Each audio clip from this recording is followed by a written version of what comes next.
on. So let's do this.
Hello, everybody. Welcome. I'm Liv the Absurdist. We're getting on started here.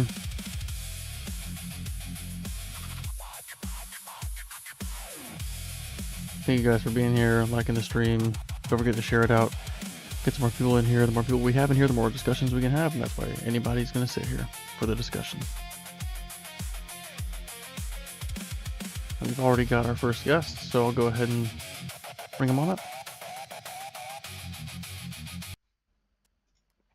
Hey, Malachi, are you at least 18? Yeah. Okay, what God do you believe in?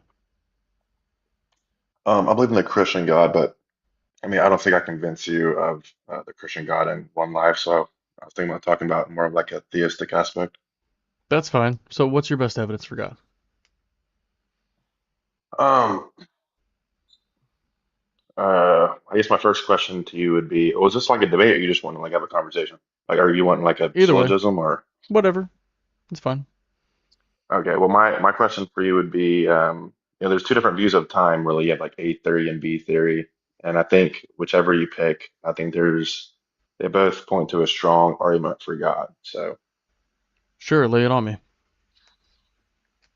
Well, would you say it's intuitively true for most people that there's an actual like temporal becoming, like actual cause and effect, like a theory of time? I mean, I Like, do you think think that's the the, I present? think that I think that's the intuitive view. My personal stance on that is I hold to be theory. I think that change is something that we perceive from our perspective. Okay, I really love to talk about the A theory because like that's what I believe in, and I do think that most people believe in it, but I do think the B theory of time is problematic, and in my case, I believe is evidence for God. Under B theory of time, I think you have a hard time explaining causation. I think it becomes descriptive. Yeah. Well, so I mean, do you know why people hold to be theory at all? Yeah, I mean, I know that's where physics points to, Yeah. but I think philosophers normally reject it, right, because of the implications and whatnot. But I mean, it might not be quite as like pragmatic in our everyday lives because it has this like different way of looking at life that isn't as personal. I guess, you're not fully in control. It sort of impedes on your free will too. Like it could have these implications. It can make you look at life in a way that might not be quite suitable. But I mean, I look at it this way because I think it's true. I don't really consider like how pragmatic or prudential it is. No, yeah, and like I don't think it's irrational to believe in B theory of time. You know, you're just kind of following the physics. Right. Well, But you said that your the, argument will work for either case, right? no, yeah, I like to run the argument through like A theory of time, but it kind of goes two different ways, kind of crossroads here. But under B theory of time, it'd be more so like if I ask you how evolution worked, because you're obviously familiar with the argument from design, right? Mm-hmm. Like Yeah. how Teleological complex argument. DNA.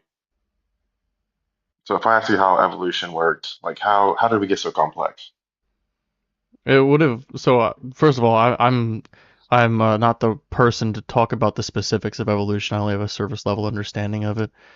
Um, but No, the that's fine. That's complexity would fine. have, But yeah, the complexity would have compounded over time. It would have started off pretty simple and gradually developed to be more and more complex after undergo selection pressures and genetic drift and other sorts of things like that. yeah, so animals trying to survive, adapting, survival of the fittest. Mm-hmm. Yeah, well, under B theory of time, I would say that undermines all that because it seems unclear to me how causation wouldn't just be just You would have descriptive. I mean, you would have causation from our perspective, but it's sort of like I like to use the example of a roll of film for a movie where each frame exists, all the frames in the movie exist, but the characters within the movie feel like they're passing through time.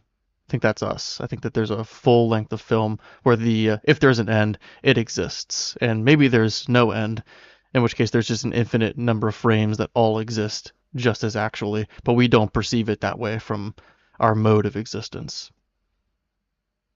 No, yeah, I think we're on the same page. But my point is that evolution, you can't really say the more complex animal came into being. It's just relative, right? It's illusionary. So uh, to me, it's a cold case for creationism in that regards No, because evolution. that's a misunderstanding, I think. So there's still causation.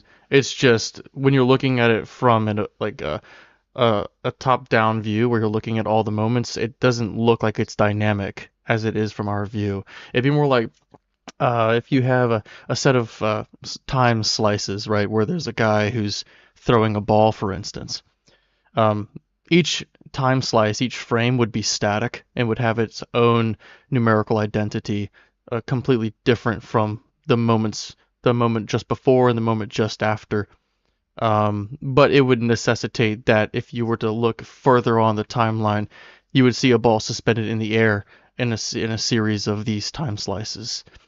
So it's not that it's causation in the same way we think about it. Causation is kind of something that we experience, but it would still look the same way from a top-down view. It just wouldn't look like things are being caused unless you were to roll the film. You know what I mean? No, Like a I flip know what you book. mean, but my point is, if you're looking at the whole block, right, the most complex organism always had some sort of ontology, right? Yeah. So how is that not just descriptive? It's like causation becomes descriptive. So that's what I'm saying. It's just a cold case for creationism. That complex organism didn't actually come into being. It's just an illusion. Yeah, well, I don't see how that's a cold case for creationism. I mean, I think that like it does point to like the illusion of uh, like actualization, right? The becoming of the moments. I think that it's a case for that, but I don't know how it points towards creationism. If all moments are static, then they would just be unless you start talking about well, I don't really know what you would invoke actually to cause these moments to come into existence. So you don't think it's actually true that um, we got here through temporal becoming, through evolution, through adaptation of creatures and them trying to survive, but all these moments just existed and that always had some sort of ontology on the block. Even subjectively, we had different perspectives, but the most complex organism always had some sort of ontology. So it gets a little bit weird when you talk about these two different ways of thinking about it. Like, yeah, causation would have caused evolution to create the way that we are now, but it's more so, I guess you could look at it like because of the way that these time slices are on one area of the time block, that because of that, we just exist in this way, right? It's because those things exist, and because we exist in this way, you could also infer uh, the past, for instance, like the ball example that I gave. You could look at the frames where the ball is suspended in the air and infer that if you were to look a few slices prior, you would see potentially a guy throwing a ball, potentially a ball falling, potentially a ball bouncing, right? You would infer something like that. Like, but like Yeah, there's but like like it wouldn't be like there's the ball and you go back and there's no ball. Like you would see the progression of this object. You would see all the little particles that came into it, right? If you, I mean, I guess you were like a hyper focused view, you could trace everything to where like you can follow it through all the frames. I think that everything that is in existence, um, from our view, is a construction of something that is ultimately fundamental, like energy, for instance. And if you had like all the capacity to look at every moment and hyperfixate on every little detail, you would be able to follow like a packet of energy, a particle, all the way through and potentially infinite timeline and see its travels. It just is becoming a part of different structures as it appears to move through if you were to slide the film. But how does this get us to God? well, I think we're having a little um, we're stuck here a little bit. What I'm saying is, you keep kind of pointing back to the relative view of whenever we subjectively view everything. I'm talking about if you view everything from the outside, right? Viewing this block. And also, you keep saying the word, um, like the ball hitting the wall is like because it's like someone threw it and you can see it. But my whole argument is that it's descriptive because the ball hitting the wall, that was always present. That was always equally real. That's the correct terminology on this Hmm. B theory of time block, right? So it Right. becomes descriptive. Right, it And is, so yeah, if you it is have a descriptive. It is so descriptive, if yeah, in that well, sense. But because yeah, it's because you were like would describe a ball, let's say you see the slice of the ball against the wall, you could infer that there is a slice nearby where it is being propelled toward the wall, right, where it has that vector. yeah, but it's all just a pretty little drawing. There's no actual, that caused that. It's just always it was always equally real, right? Yeah, So it's a beautiful storybook. It's a beautiful storybook. yeah, you could put it that way.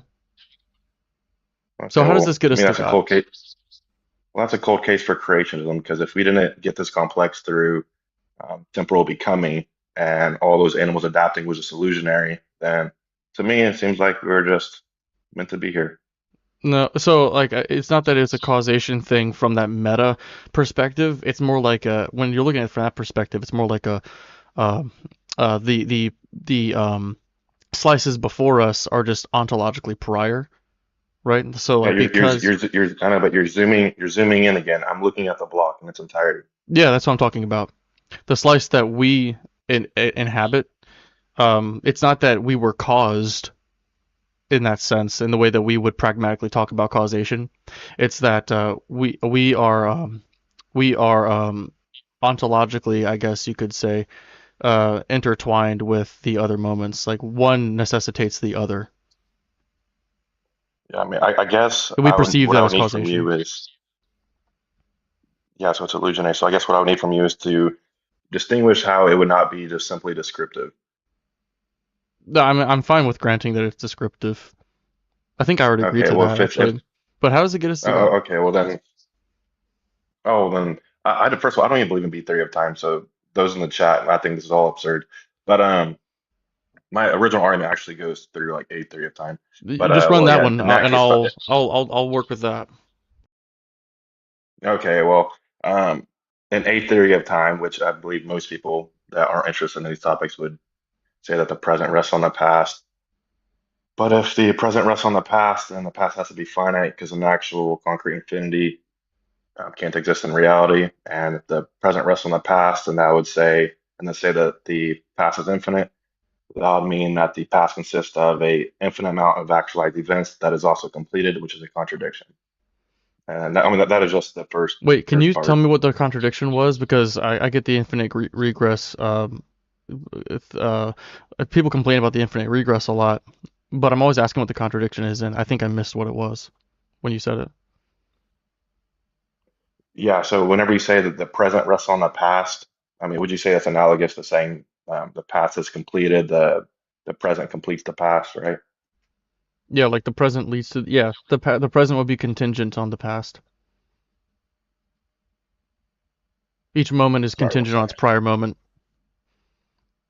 Yeah, and so if you say the past is infinite, you're saying that the past is infinite but also completed, which is a contradiction because infinite can't be completed in reality. You don't think God's infinite then, right? Well, no, there's two different definitions of eternal, right? There's timeless, as in like just for the sake of this right now, you could say that the universe had a beginning from a timeless cause. Not to say it's God, but using the second definition of eternal, which would be timeless. You know, the first definition would be infinite in the temporal sense. You know, just forever going in time or regressing in time, whichever. Hmm. I mean, I don't really know. I don't think I follow where this contradiction is. If every moment relies on its prior moment, I think you'd run into an issue if you ran out of prior moments where you have this first moment, because then there couldn't be a prior moment to kick it off. But if you always have prior moments to whatever is the present, you kind of have infinite ammo. You know what I mean? Yeah, I think we need to be careful here because a lot of times people are like, are you familiar with like the concept of a potential infinity? Unless you're talking about something specific, I know what it is generally, but are you talking about a specific? Is that like the name of a specific idea?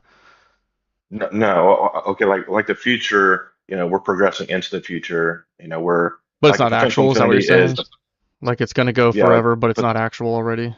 It's not complete. yeah, yeah. Okay, And okay. so that's the issue. That's the issue. If we say the past, the present rests on the past, you know, temporal becoming, this is like A theory, but the past is Hmm. also Well, infinite sure. big bangs or whatever.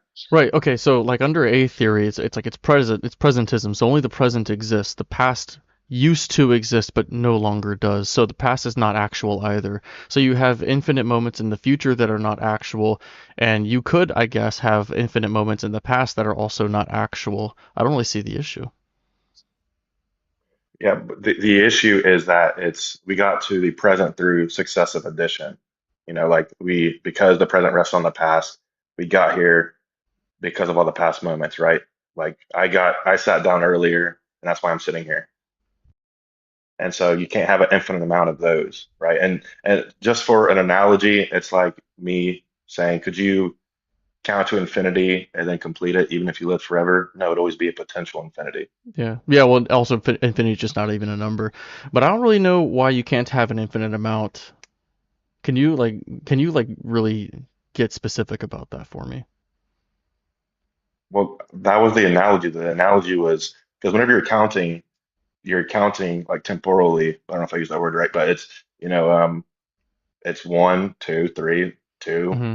It's after one, right? If Mm-hmm. a theory of time is the same thing, two would represent the present and one would represent the past. Mm-hmm. And so it's directly analogous to saying uh, it's obviously incoherent to say you couldn't complete counting to infinity even if you lived forever. You'd always be in the progress of it. Mm-hmm.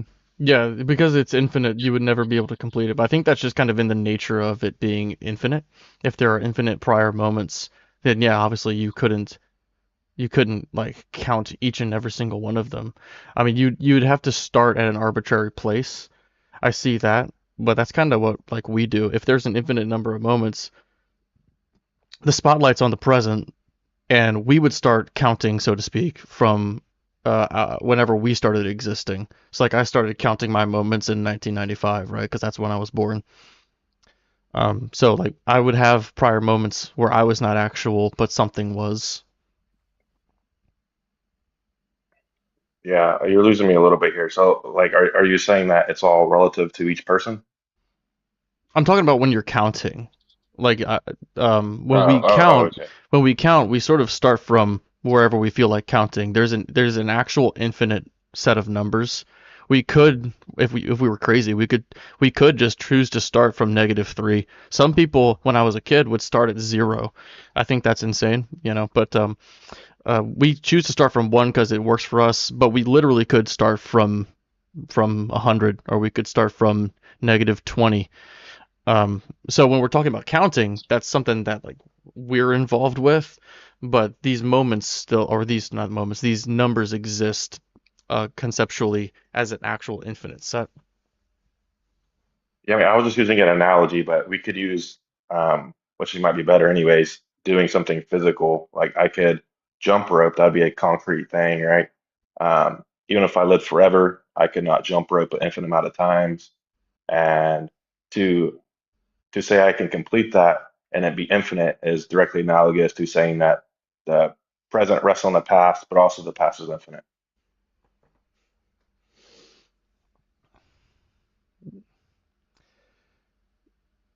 So I'm just I know I'm this just is not seeing the I know issue. this is like I know this is like kind of hard. Like the This present is would stuff rest you on gotta the like smoke past, and the sig. past could have. So just I guess maybe it can clear it up for me if you explain how it gets us to God. Like how do you think God created the universe? Okay, well that would be I mean if it's a syllogism that would be like P2. But I got you. But do you see like are you following here? I mean, I'm just gonna go ahead and I suppose I can grant it because I don't see the same contradiction you see.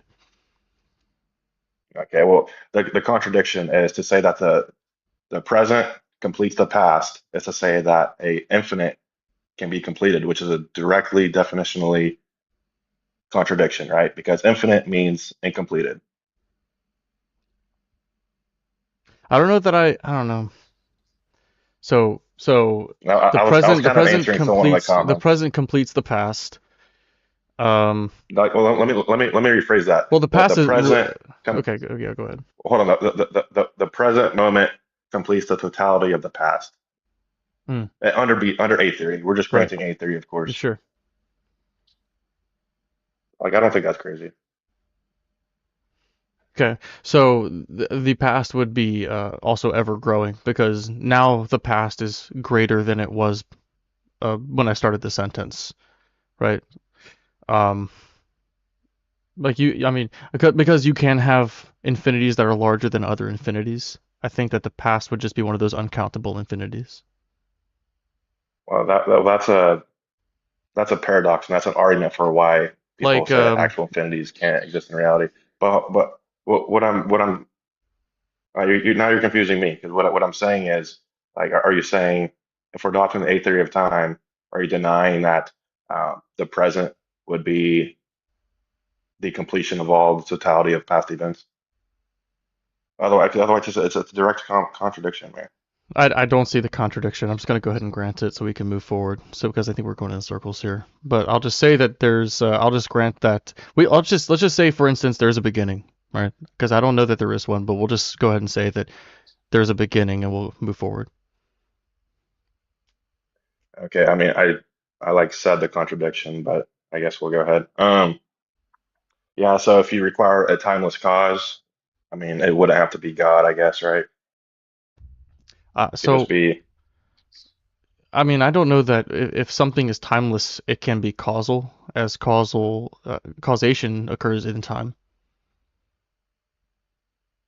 yeah. Well, there's you know, you have like mechanistic causes, but if God is real, then and he has some like if we adopted the Christian framework, for example, or the classical theism, there's what's called a timeless will, right? But we're going to entertain like both ideas here. Say you have it's more of like the impossibility of a timeless cause being bound by mechanistic principles that either you like presuppose quantum laws or whatever, which would be kind of presupposing the universe, but we'll grant it. Um, if it is timeless and bound by impersonal mechanisms, these laws they produce their effect as soon as the conditions are met. And if it's timeless, the conditions are going to be met eternally.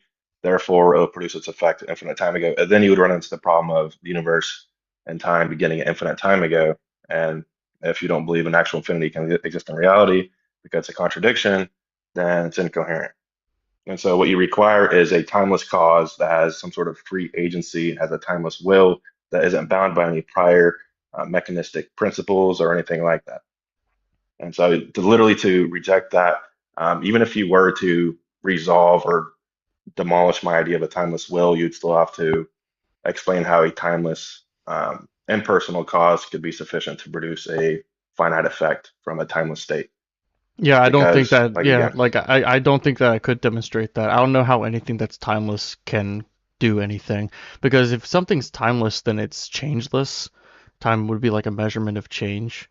So if there's a timeless state where we're going to say there's a first moment in the universe where there's no universe and there's no time, there's no change, um, that which is changeless necessarily can't change. So it could not change to a state that's changing. It seems like that's a contradiction right there. you don't think you could have a timeless will to produce the universe at a finite state? Well, first of all, to make things, because you heard like physicists a lot of times they'll say, uh, the ones I believe in like a finite origin, they'll say asking what was before time in the universe is like asking what's north of the North Pole. Have you heard that before? Yeah, I've heard that. I've actually said that a few times too. Yeah. Like Yeah, before time, because I like, agree. so like, are you saying, or do you hold that time is an actual infinite? Because because it sounds like when you're talking about the creation of time, you're talking about a moment before time. No, I'm not like I don't actually believe that. Whenever I say before, I don't mean like there was an actual moment before time. That's just sloppy language. But I mean, like I it's believe that, ontologically prior. yeah. And so it's a timeless will and to create the universe from at a finite um, place. I Timeless know will. this So gets this gets into yeah. this would be like instantaneous. Then it would just like be necessarily. So like if God exists, then the universe exists, right? Because God is Well, no, timeless and no, unchanging. because well, that is if he's bound by mechanistic principles. But if he has free will and he's not bound by any prior conditions, but he just has, this timeless will, then no, it's not that he was always creating. He had a timeless will to create the universe 13.8 billion years ago. It just doesn't. I mean, having a hard time wrapping my mind around God having this property of timelessness and being able to act unless he's just doing one thing. He said it's a timeless will. It's something like it's a timeless creation. I don't really know how it. I know that you can say things like square circle, but like that's like what it sounds like to me. Like you can say it, And but it again, doesn't even compute.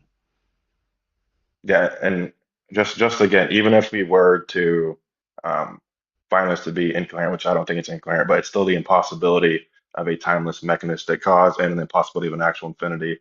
So I would still be stuck with a cause that is not bound by any prior mechanistic principles, So and then, but a lot of philosophers like Aquinas, a lot of philosophers agree that this sort of timeless will is coherent. So I don't think it's astronomically some I mean, sort yeah, of like I would crazy expect contradiction somebody or like something. Aquinas to think it's coherent, right? He's he's Aquinas. He would obviously agree with the position. Um, I mean, that's fair. yeah. So the way that I see it, right, is that if change exists, then time exists, and that which is timeless, atemporal, necessarily does not change. So if there's ever any state where time does not exist, that means that change by modus tollens does not exist. So change does not happen. So there is a static, singular, I guess you could call it a moment where nothing occurs. And I don't know how you could break that without contradicting the state of like that state, that changeless state. Well, it does get weird here because again, I'm not implying that there was a moment before time, right? But what I am saying is I can comprehend a timeless will.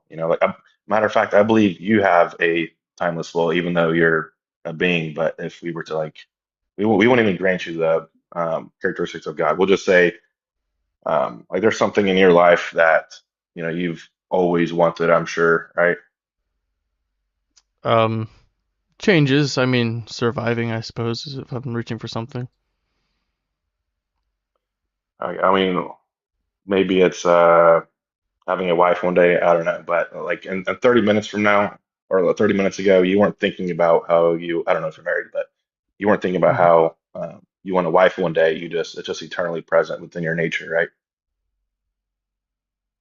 I don't really follow. I think that the things that you desire are based on your priors, so, and you don't choose these things.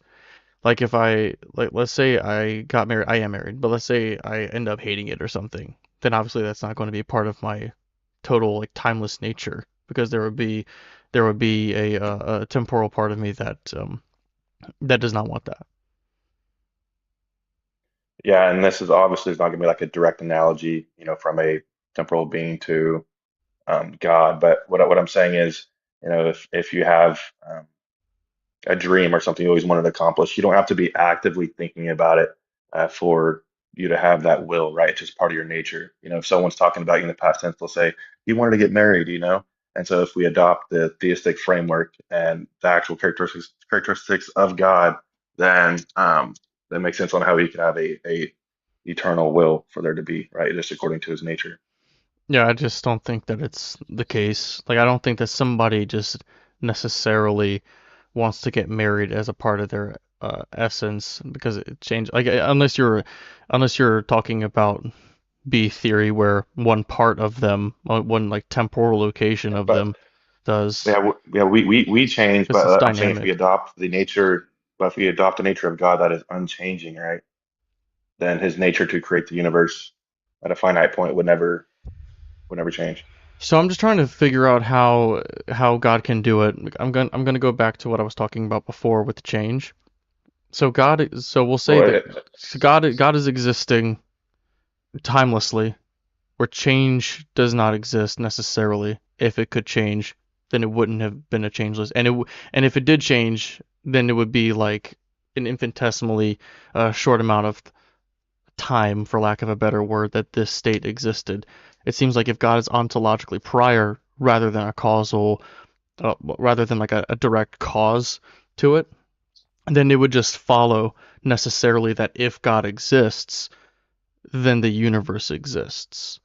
And God would still be ontologically prior, he'd be like the foundation for it. But as long as God has existed, the universe would exist, unless we're going to talk about him causing it somehow, which he couldn't outside of time. so you kind of reject the idea of there being a timeless will to produce a universe at a finite point. Well, the finite point would just be whenever the beginning is, I suppose. I don't, yeah, like I can't really make it. I guess I can't really square it. I try to grant things sometimes for the sake of conversation, like a finite beginning, and I always run into like some kind of logical issue or something like free will. I try to grant it for conversation, and then I end up talking about things that are just completely at odds with free will. So I'm doing my best here, Yeah. but I keep running into logical hurdles that are hard for me to get over. Just for the sake of this conversation, what if I said that God was in a different framework of time? Okay, yeah, no, that works like meta time. Then, yeah, if God exists in meta time, then God could exist our time, but he couldn't create all of time because he couldn't have created meta time. It just kind of kicks the can down the road to the whatever the meta is. And if there's some kind of meta to Yeah. God, then he obviously would be subject to that. No, I actually agree with you. So, I mean, I don't think that, I mean, it's a lot to, like, I take it to a lot of like Aquinas' views and stuff. Is it like a lot to comprehend? Yeah, but do I think it's like incoherent? No, but, Yeah. um, I think it's I feel like what we're falling into is collapsing God into a mechanistic cause, you know. We're just trying to But understand him, but it feels like the more we try to understand him, the less sense it makes. That's the issue I keep running into. no, yeah. I mean, have you read Aquinas? No, I know a few of his views because I talk about this stuff with a lot of people, but I've never read them. Oh, well, I know he's let got me his tell five you, like, ways, that's about it. well, his concept of God, which it's going to make no sense, but also so much sense at the same time. But how I also Speaking of conceptualize contradiction. God is hey, we're having fun now. I'm not trying to like win an argument, but we're temporal beings. We have like this thought and this thought, and we complete a sentence or do a task or whatever. Hmm. But uh, God being the ground for existence, He is a fully actualized being. Therefore, He doesn't have like temporal thoughts. He's just it's an eternal now, right? And so it's can we fathom it as temporal beings? I don't know, but it is interesting, right? Meaning that in the one, so it's an eternal now. So he doesn't have a past, he doesn't have a future. That means everything God can be described of doing, he does instantly. The same existence, the same non-temporal singular moment that God would exist in, he's doing all the things that he could do. Because if he were not, if there were like another a state that he were in, then he would be changing and he would have time applied to him. So if he's like creating the universe, for instance, it would have to be in that one instance that he's existing in, that like one timeless, no before, no after existence, which means that from from God's one frame, where we have like many frames, God would have one frame. God is creating the universe. So as long as God has existed, however long that is, it's timeless.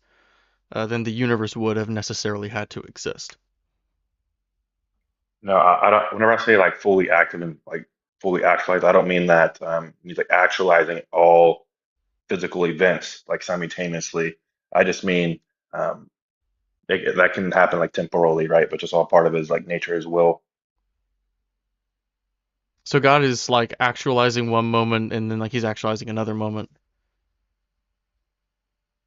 I don't know. I feel like we're getting in the weeds of this. Because like I'm getting lost myself. if that's the case, then God's changing. Like if he's actualizing one moment, then meaning in the future he's actualizing another moment, then God's undergoing change, which would place it in time. No, it's it. Whenever I was saying actualizing, I didn't mean like physical events. Like I didn't mean like yeah, it would be like temporal for us, but it would be him actualizing from an eternal state, right? So to God there's a B theory because all moments to him are actual. He actually like he sort of actualizes all the moments at once, and we perceive it as a progression. Or maybe it's actually a progression for us, but he's set all the moments one time. We're going down roads and we were going down roads I've never been down, but I think so, yeah. Yeah. So that would seem like B theory would just be true under your view if that's the case. Well, I don't. The reasons I um, reject B theory is because I think there's like problems with free will, but like none of it like actually contradicts. I think there's actually, for one, the argument for like racism. I could tie that, but also, uh, I mean, you're kind of implying that all of reality, all of time is just this big storybook, So it's not like Well, it's called contradictory to it's God at called all. like the time block or like the block universe. That's what it's called. Yeah, so I mean, it's definitely not incoherent to say that God exists like outside of that time. That would also make sense on how we could have free will. I don't know, but I don't um, know how we could possibly have free will with or without God. In fact, I think it's worse if you posit God, and I think it's even worse if you posit the Christian God specifically.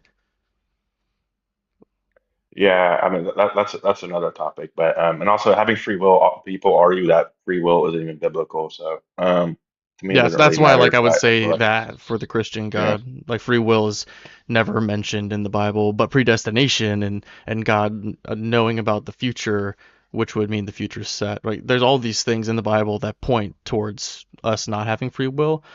Free will is like an apologetic that people use to deal with the problem of evil, and frankly, it's kind of a bad one. I think it's the best one, but I just think that they're all bad.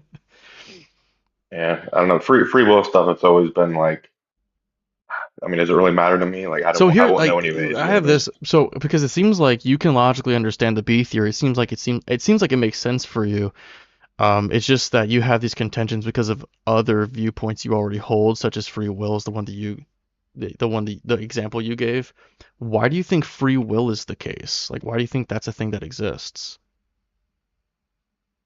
It's more so like, do I know it exists? No, but do I? It's obviously massively intuitively true, but I'm not saying that's an argument. But I think I'd have to undermine my ability to reason, and because I believe if you don't have free will, then everything you choose to believe, everything you say is all predetermined, and uh, then I couldn't even trust what I claim to be true. Well, um, you would kind of just be along for the ride, but obviously this is something that consumes some people who realize it, and it doesn't consume other people who realize it. Like I think when you first stumble upon determinism, you're kind of shell shocked, but then you kind of get over it because you don't like it's not like you're going to revolve your life around this apparently true concept. You're still going to live your life the way that you want to live your life. And whether or not you choose your wants, I don't think you do, by the way. And if the future is set, you don't actually know what the future is. You're always going to make the decision based on your priors and based on what you think is the best with the information you have access to from your perspective. So even if it's determined that you make a bad decision, I wouldn't really fret over that. It's you're doing the best that you can with the information that you have. No, yeah, and it's honestly just not something I really think about. But I also do think that we hold people morally responsible because um, we believe in free will to an extent, and so I think it also undermines even being mad at someone. You're not being mad at the person. You're being mad at whatever Yeah. external factors cause them to do that. You know? Yeah. No, I think that's like one of the most fair criticisms of it. Now, whether or not that's the case, it has no bearing over whether or not determinism is true. Whether or not we should hold people accountable. I think we hold people accountable for pragmatic reasons. We want to reduce harm, or we've got this reason or that reason. I don't think we can, if as determinists, I don't think that we can hold people intrinsically accountable because they are what were determined to be. But we can still hold them pragmatically accountable. And if we were determined to hold them accountable, then what can they really do about that? We were determined to hold them accountable. Uh, that's true. But it'd be more like, I don't know. To me, it's like, um, I guess you'd have to take more of a, well, there's a name for it where you're just, which there's nothing wrong for it, but just like when you lock someone up, it's just for to separate them for the betterment of other people, you know? So like, it's not necessarily for, like, you wouldn't want any ill will towards them, I guess. You know what I mean? Yeah, I mean, I think that for this reason, I'm against things that are like unnecessary for rehabilitation. If somebody's like causing pain to somebody for no other reason than, well, you deserve it, in my opinion, I don't think that like does anything. We want to reduce the harm and change the person into a better one if we can. I think that's the like Yeah. best outcome rather than snuffing out their life or putting them through misery just for the sake of doing that, spending, I don't know if we're gonna like legislate like tax dollars on that. When we could transform them into somebody who could benefit society. Like I think that just makes the most sense. So something this kind of goes into my view of like the concept of hell. I don't know what yours is, but it seems like it's completely asinine. That like the That's kind of where I get to that.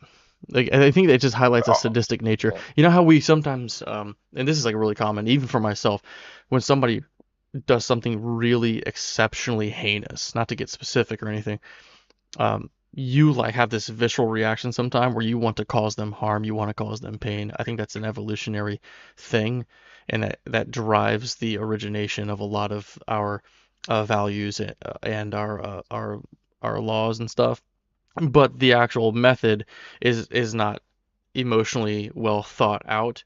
It's not like beneficial to just rip into them and eviscerate them for the sake of enjoying their torment. It's definitionally sadistic.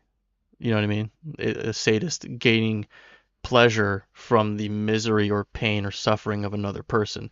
That's the only thing that you would get out of that. And I think that it's ultimately hollow once you achieve Yeah, that. well, I mean,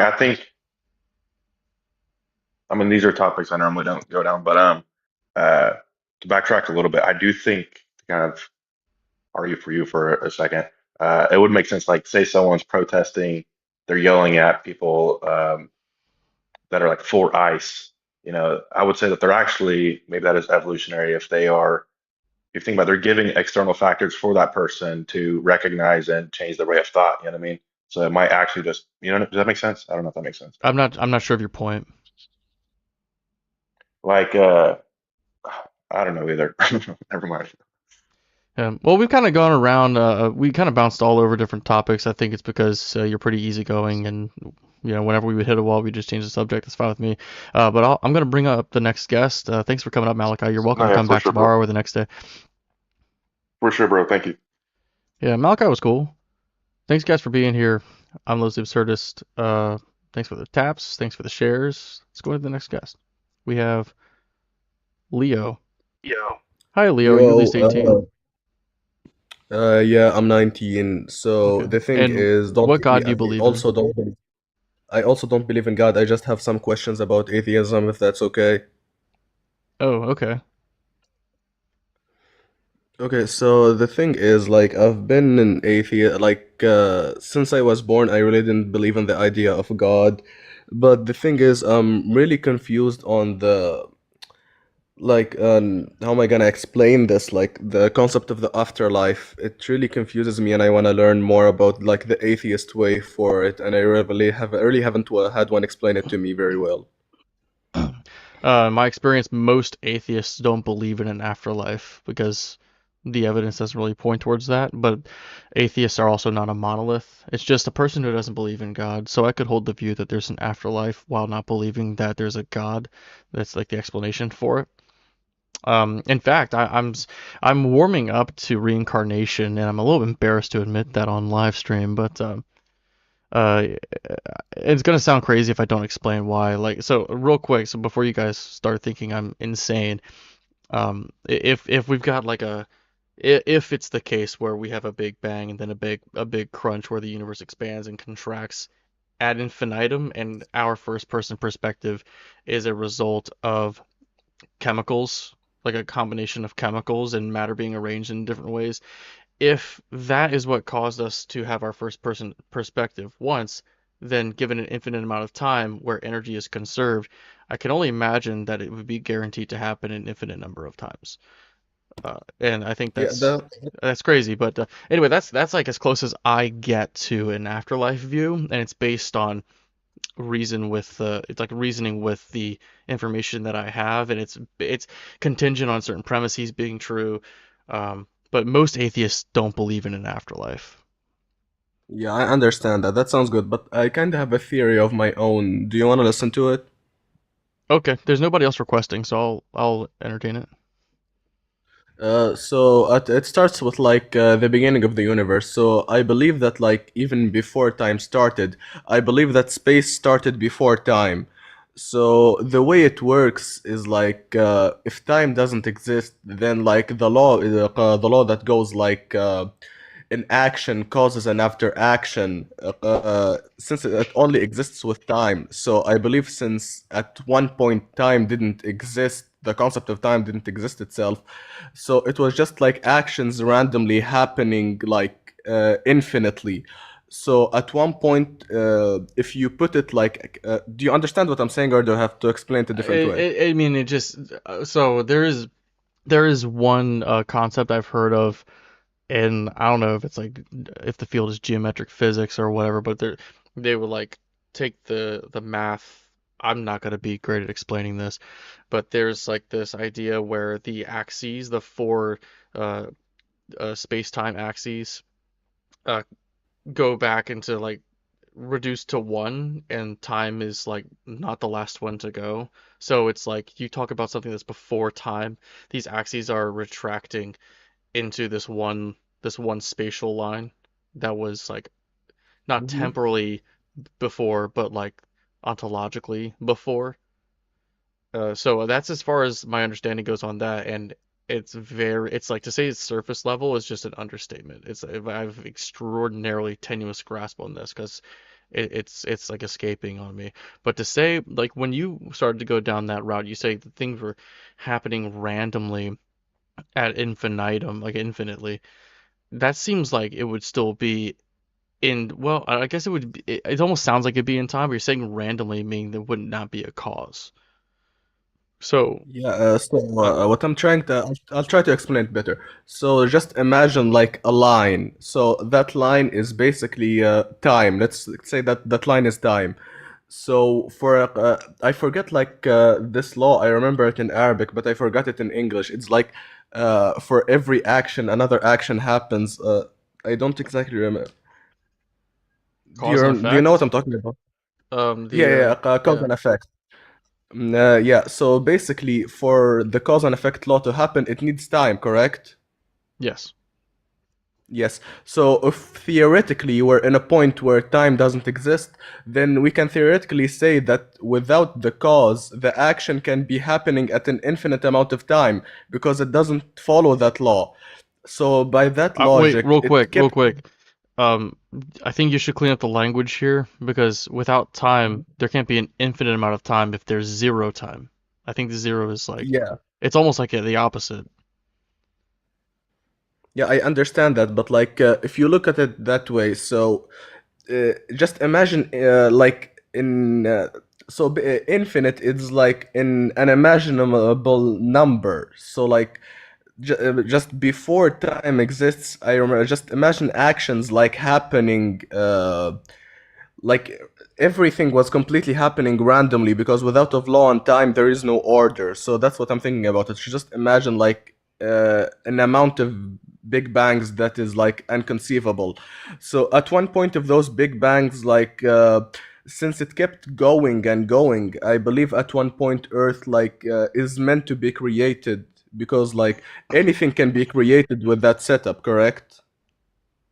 I mean, I guess it doesn't make sense to me, but if this is your view, then I suppose. I had a similar view one time where it was like, if logic is not ultimate, like if logic at one point, like let's say that logic exists in some way that is not just a conceptual.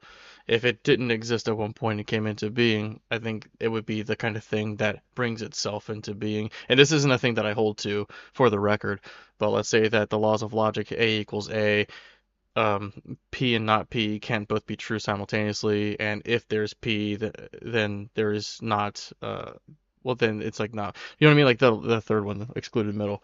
Yeah, I If there's understand. if it's like illogical to start, then you can have like A equaling not A, something like coming from nothing, whatever. The laws of logic could just illogically cause themselves to exist, and once they exist, then they're set.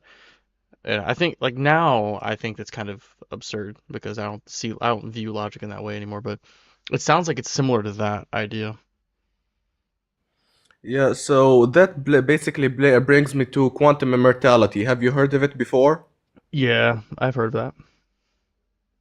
So I believe that like when you die, your mind moves to another timeline where you haven't died. So basically, have you had like a near-death experience before? That depends on what you, it sounds like you're talking about a time when I almost died, or are you talking about an actual NDE where I was on the verge of death and I was hallucinating and stuff? Like any point that's like you've been close to death. Like let's say I was shot one time. you're about to go.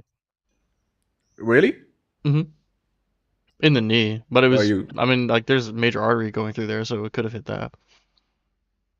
That must have been painful, my dude. I hope you're okay. It was painful later. So, The initial hit felt like a paintball gun and was numb after that. So it hurt later when they tried to get me to raise my leg in the hospital. That was excruciating. mhm. Yeah, so basically, just imagine another timeline when the bullet hit you in a major artery and you died. So I believe that, like, see the quantum thing where like it kept happening infinitely. I believe that it created infinite worlds with infinite timeline, and whenever you die, your like exist like your comprehension or like I don't know how to explain it really well in English. It basically moves to another timeline where you didn't die, and it keeps going on Mhm. infinitely. Yeah, because your consciousness can't continue in the Consciousness. timeline Yeah. where it ends, so it would naturally just go. It would just necessarily go to the one where it continues. I follow the idea. I don't know how true it is, and the thing is, um, I would be pretty convinced of that if I started living into like my 200s and stuff. You know what I mean? Because Yeah. everybody's individual experience would be like, well, if it's possible for your consciousness to continue in any possible world, then it will. So you'd have to run out of possible worlds where your consciousness can continue. So maybe there are no possible worlds by the time you're like, I don't know, upper 80s or like low 100s, for instance. But if Yeah. I start living into my 500s or my 40 millions or something, I'll be like, yeah, quantum immortality is a thing, and I'm just gonna be super reckless with my life at that So the thing, the reason why I believe in it because I actually had like almost 30 near-death experiences. I can see why you would believe in this. Yeah, at that point. Yeah, I mean, like most of them were like completely unbelievable how I've survived them. So at this point, I don't have another explanation to it. Hey, man, Leo, I'm gonna do a reset because I haven't had a lot of guests and Yeah, the I viewership's kind of understand. Yeah. dwindling. But you feel free to come back. If I don't have guests when I do the reset, then we can continue this. But I want to see if I can get some opposition in here. So if you guys aren't following me, make sure you are following me. So when I do the reset, you can come right back and find. All right, I'll see you guys in just a minute. For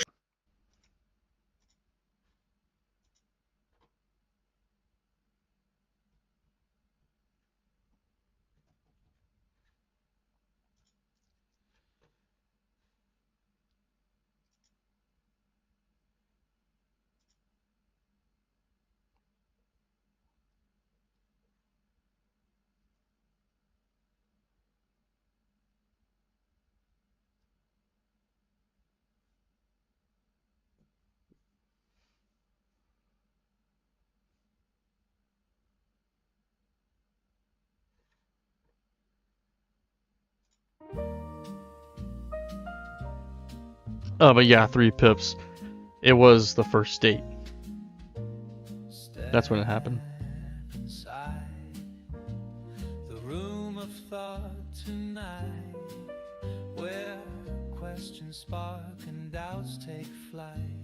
We're peeling Yeah. back I don't know why people take several minutes to restart. It's just the button's right there. As soon as you end it, it's like there. So I don't know why they take forever to do it. Lobes lounge where minds are free. Yeah, just smash the shares. You know, hold your thumb on my face and mash the share button to all your peeps, and we'll get some conversations in here. Lobes lounge where we just let it be.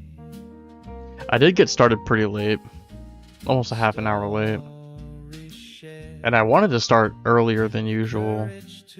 It's rough with like an infant because the reason was I had to give him a bottle, and that takes as long as it's gonna take. Then the diaper change and wrapping him up, all that stuff takes some time. You don't really know how long it's going to take. Thankfully, he didn't blow out on me or spit up all over the place, so it could have taken an unbelievable amount of time. When things go wrong like that, you're just stuck there. You know, you're just stuck doing work for who knows how long. You can go through 10 diapers sometimes because it's just going that bad. Thanks, Leo. That's how I got my name. Yeah, Scott, you can ask a question. And the guest box is open if you want to come up and have a discussion. Open ears. Did you hear the lyric? Oh, wait. My ears are open. I should start saying that. I have open ears. Do you have an open mind? I have open ears, bro. That's what I can give you.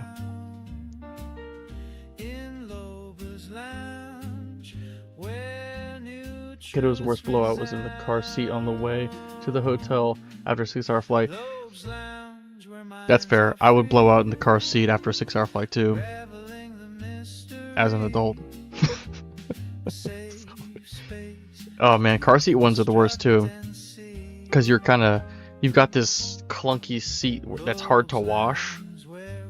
And if you're on the road to begin with, it's inconvenient to think you're gonna wash it. You're just wiping it with the wipes that are supposed to be for the kids, but you're wiping it on it, and you see the stain that'll never come out. That sucks, man. I've seen some bad blowouts.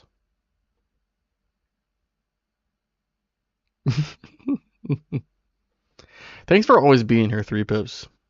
I can always count on you.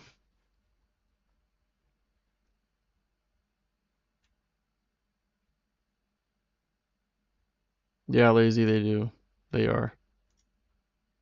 Kids are crazy. Hey, Michael. I see you in there. Ally as fuck, boy. That's right. Oh yeah, happy Pride Month, everybody.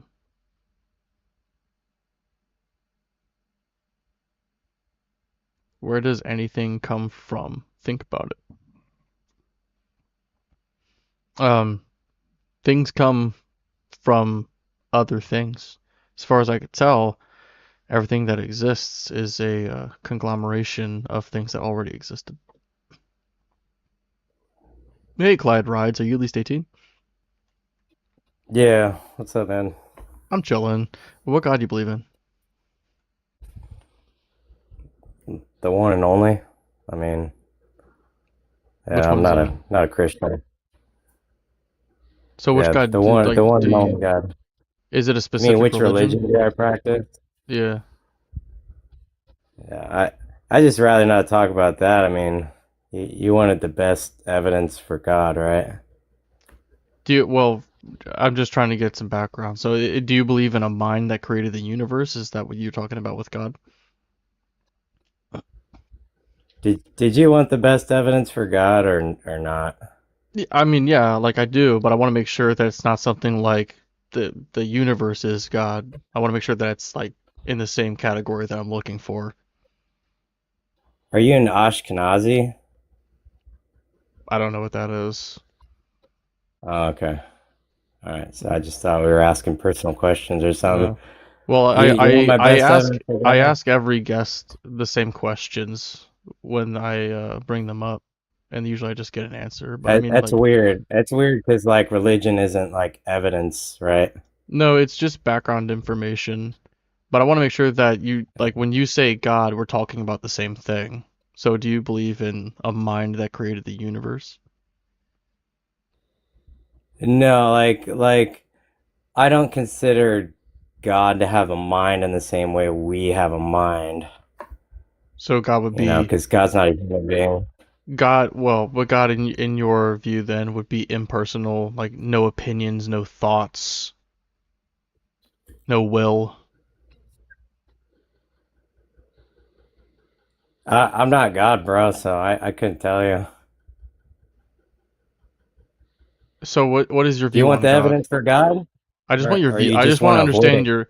Well, I do, but I want to know your view on God first. That's like the preliminary question. It's usually really easy. Yeah, but you seem to like have this like habit of trying to get in somebody's head so that you can like dissect their understanding of what a creator is. But instead of just getting to the crux of the point, which I'm going to cook you on, you don't want to talk about it, the evidence of God, because you're afraid I'm going to cook you, huh? I don't know where you would get that from. I just want to make sure that we're talking about the same thing.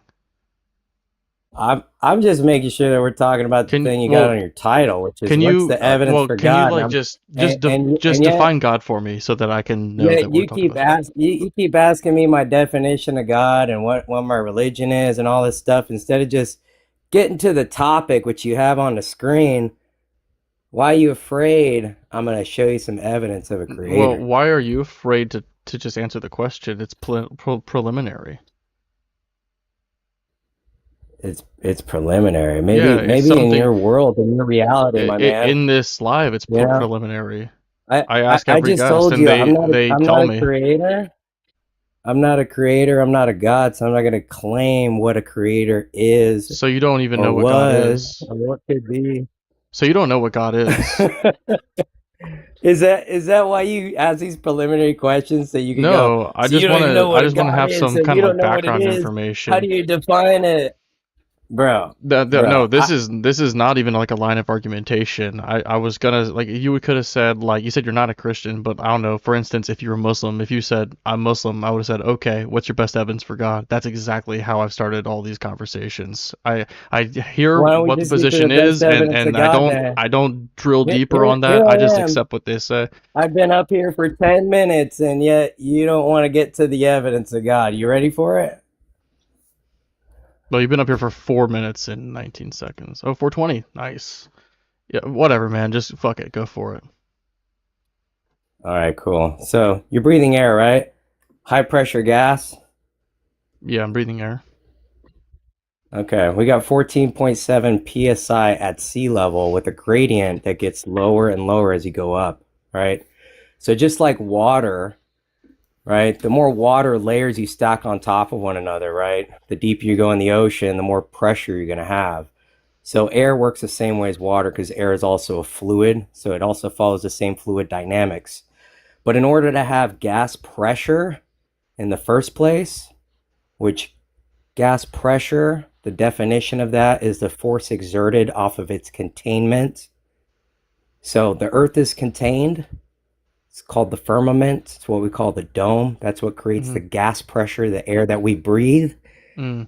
These people that created this outer space idea where they say a vacuum is coexisting next to gas pressure, it's a complete violation of the second law of thermodynamics, which is entropy.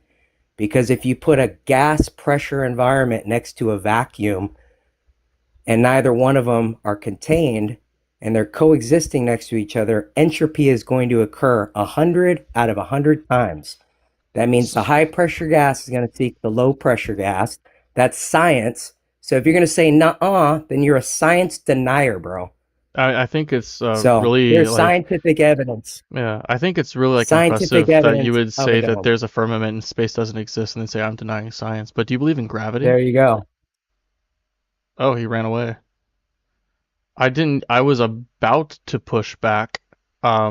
I guess he didn't want to hear that. That's funny how he said that I was scared and then he ran away immediately.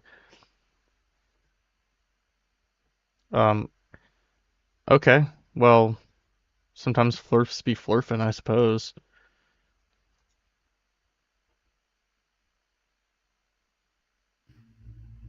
Hey, Void Null 79, are you at least 18? I'm far past 18. Great. I'm What god do you believe 47. in? I don't believe in God. Oh, what do you want? Well, I guess I don't get the point.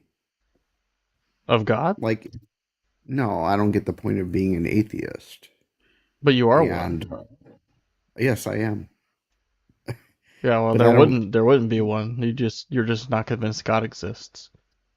No, I don't get the point of trying to convince other people that God does not exist. A lot of people will take their belief in God uh, as justification for doing crazy things. They'll also use their belief in God to do So, like psychological harm on themselves. I yeah, was like well, a victim of the doctrine of thought crime, constantly anxious about thinking certain things, thinking I was gonna be deserving of burning in hell for eternity because I thought of boobies. I mean, this is insane shit, and it's not true. So I think that it's better if we all just get out of the psychosis. So I'm trying to help well, people. you're not. I mean, you're not going to convince anyone. I have. And second of all, I'm an electrical engineer. I have a master's degree in electrical engineering. Okay. Like, I believe in science, but science is not the purview of God. True, it's philosophy. whether whether he exists or not, or he, it, or whatever it is. We don't know the ontological existence of even why the universe exists. Yep. Why there's something rather than nothing. And science cannot answer that question because it's not observable. Right. I agree. So therefore, I agree. there is no point. There's no point in trying to argue whether there's a God or not. Well, did you ever believe in God before? No, I've never believed in God. Then I've always been an that's kind of what I assumed because when you come from a culture or like a family dynamic or even like a personal experience of being in the dogma to getting out of it, the world is vastly different. The implications of being in the dogma are sometimes there's a lot of good things that come with it, sure, but there's a lot of bad things that come with it. A lot of people will base their morality on cherry-picked verses from the Bible, for instance. It's their justification I for get hating that. people who are LGBT. It's their justification for thinking that men are just inherently superior to women. It's their But justification for being sadistic and thinking that even babies that were just born actually deserve the cancer that they get. And you know what I mean? It's insane shit. I think it's better if we rescue people from being mentally captive by this kind of toxic idea. there is no rescuing, and though you nitpick all the bad points, Well, yeah, because they're but the loudest. You can have the good points without it, people, but you can do without the bad. But since you're atheist, man, I'm just gonna go ahead and move on. But thank you for coming up. Atheist critiques are rare. Let's bring up the next guest. Hey, Kai Zen, are you at least 18? Yep, 24. What's up? What's up? What God do you believe in? I believe in the Christian God, but Okay. So what's your best I'm evidence for not God? trying to. Okay, I know your question is what's the evidence for God, but I just more so have a question. So, what's next? Like, let's say, okay, organized religion and stuff has caused a lot of harm. I agree. But what's next after we leave religion? Like, what's the future if we leave all this behind, the dogma and the morality, so the psychosis? Like, what's the world? Because I feel like if we don't have a spiritual God in place, then we become our own gods, basically.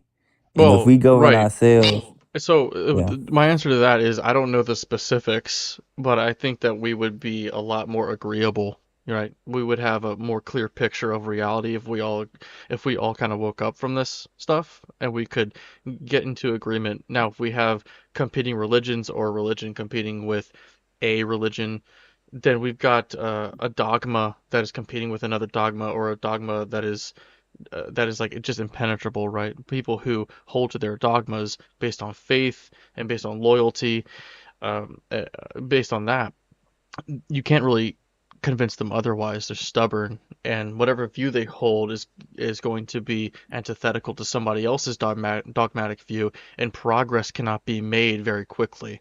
You know, and sometimes it even actually quite often it results in things like war or even just social unease. So I don't know what Hmm. specifically, but I think that we'll be able to progress in whatever endeavors we have a lot more efficiently. Okay. And then how do we stabilize from just becoming material, like overly materialistic? Like, do you think materialism or vanity to like that degree that it's like pushed in capitalism is sustainable? I don't know if I worded that right, but like, I don't, well, so there's all sorts of atheists on all different spectrums of those topics that you've said. So if we take people out of mm, religion, they won't necessarily all go into believing these things that you've said. They could agree with all sorts of different things, but we would be able to base these things on reason and logic more often than just a religious conviction. And that's the point, I think. But do you want to engage with the prompt at this time? yeah, I will personally. Sure. So what's your I best don't know. evidence for God? Mm, my best evidence is just like existing, because it's just like impossible to even that any of us are here. Like it's like 9 billion of us here, but I think it's that's a 8. very small number, huh? I think it's like 8 billion. 8. What? The specific, the 7 billion, 8 billion. No Mhm. matter how many of us are here, the likelihood of that amount being here is like none. Well, it's actually 100% because we're here. Like that's where we're starting. The fact of the matter is we all exist, so that's our starting point. So it's far from impossible. It's actually certain that we exist. You know what I mean? No, Like I'm not saying we what are don't the exist. odds I'm that saying what are the odds that the moon would come into existence for example? 100% chance because we know that it did, right? Because we no, I'm not know saying it's in. that actualization was in Okay, the what I'm past. trying to say is the odds. I'm looking at the odds. I'm not saying it's impossible. I'm saying the odds of it being possible is close to impossible.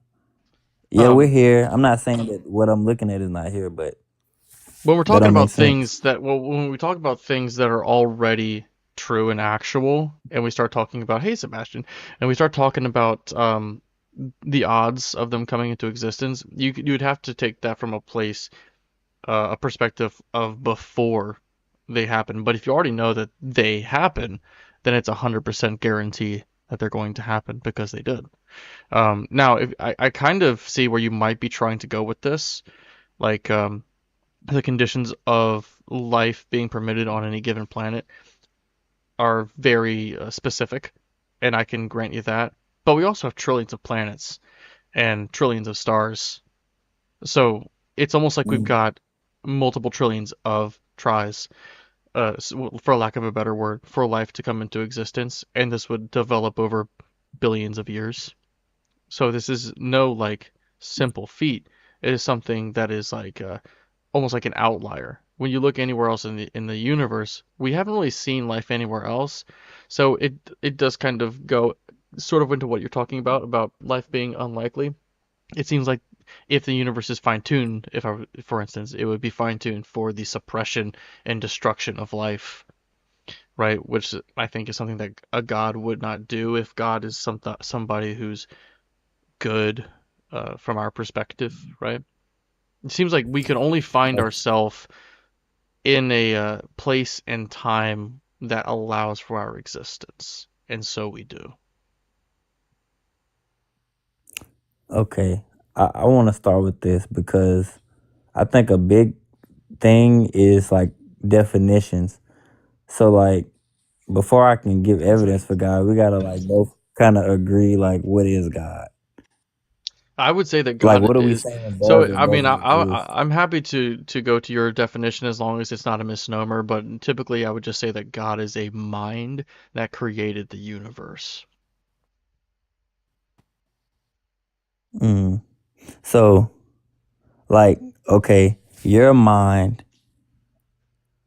has come to the conclusion that there's nothing, and I'm trying to see like, do you And think the human not that mind there's is? nothing. I just want to clarify that real quick. Uh-huh. I haven't come to the conclusion that there's nothing. I'm just not convinced there's a God, and the more I hear about God and the more God is described to me, the less logical and the less likely it sounds. So I don't think there's nothing. If you're talking about as far as an explanation for existence, I think that if we exist and we had some kind of explanation, that explanation is necessary. But I don't know what specifically is the grounding for reality, if that's where you're going. Okay. Well, what I was trying to ask is like, do you think the human mind is the peak mind in the universe? Like, Peak. I feel like, yeah, like the pinnacle because, So far, it and this seems, just from what we let can me tell. finish my thought real quick. Okay. Like, like on the earth, almost all creatures have mind and thought processes or whatever, and there's levels to them. And obviously, on the earth, you could say it's us. I Yeah. might. From what we can tell, And like I'm with all saying, the minds that we know about, yeah, we're the most sophisticated mind. I feel like that's like the most sophisticated, but it's like we we're kind of like trapped in like a trivial thing because we can't cooperate. If you get what I'm saying, like how smart are we really? Like I think okay, let me make this one point before you talk. I feel like I feel like what kind of like blinds us from quote unquote God is kind of like our own intelligence to a degree because it's like we are intelligent and it is powerful, but I think it's kind of like it create like a door to like something that's more intelligent and more powerful than us. If you see what I'm saying. So it sounded almost like you were saying we're too smart to believe in God, which it definitely seems that way, but I don't think that was what you're trying to say. But you're saying that I don't know how you get to a mind that's more sophisticated than ours just because our minds are sophisticated. Like, what's the line of reasoning that gets you to God's mind existing and being more sophisticated than ours? Because I mean, design just seems intelligent. Like the way we think, the intricacies and things. I mean, I forgot the dude that basically the fine tune, the dude that talked about the watch. Like if Yeah. you found a watch you into that it We call it just the popped up. watchmaker fallacy. Yeah. People who are theists will call it the watchmaker argument, but in atheist circles we call it the watchmaker fallacy. Because we know that watches have teleology, they have a function, and we have priors that tell us where and how the watch came from. We're aware of the factories, we're aware of the brands, we know that humans created these things. You can meet people who make watches. They are a human invention, we've confirmed this. But if you discovered something, like the watch on the beach is one thing, but if you discovered something on the beach that you've never seen before, my friend Ogar uses the word snurfin for this. So let's say you discover a Wait, snurfin. wait, wait. You discover a snurfin, Okay. um, and it looks pretty complex, but you don't really know what it is or where it came from. How would you infer whether or not it was created with like an intelligence? Can you ask me that one more time?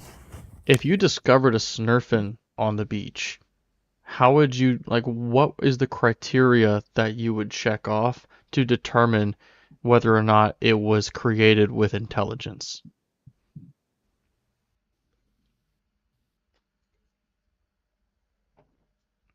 Snurfing.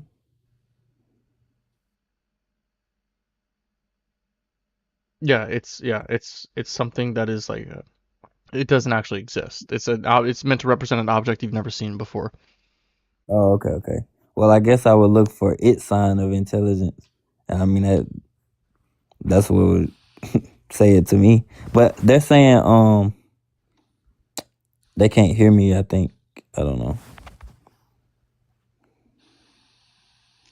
Hey, I'm gonna move on to the next guest. I'm being told by the chat that I've got some glitches, so I'm gonna address that real quick. Hey, you come back up tomorrow night if you want. Chat, what's going on?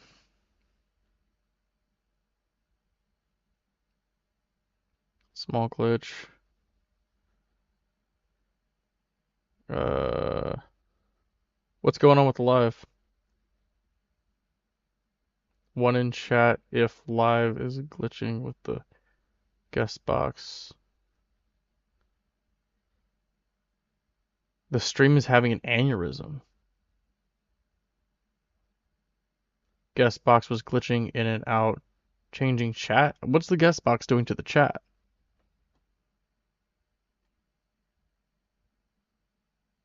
Like, is it what, just blowing up on the screen?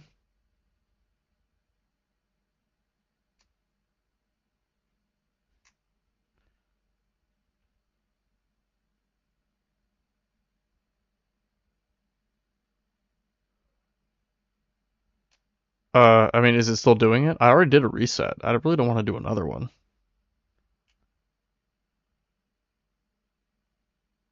Appearing and disappearing like a flickering light.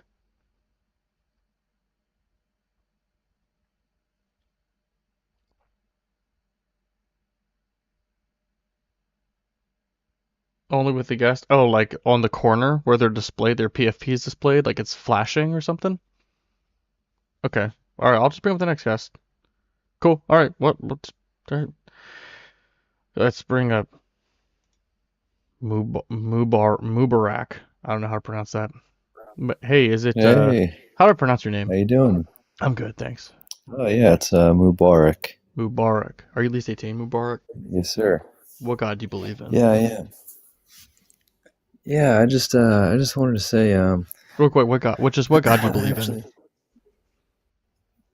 actually I believe in God. I don't I think all the world religions are actually pointing to the same thing. I just wanted to say quickly that I actually grew up in a dogmatic religious household, particularly like a Sunni Muslim household, and had some sort of probably similar experiences as you.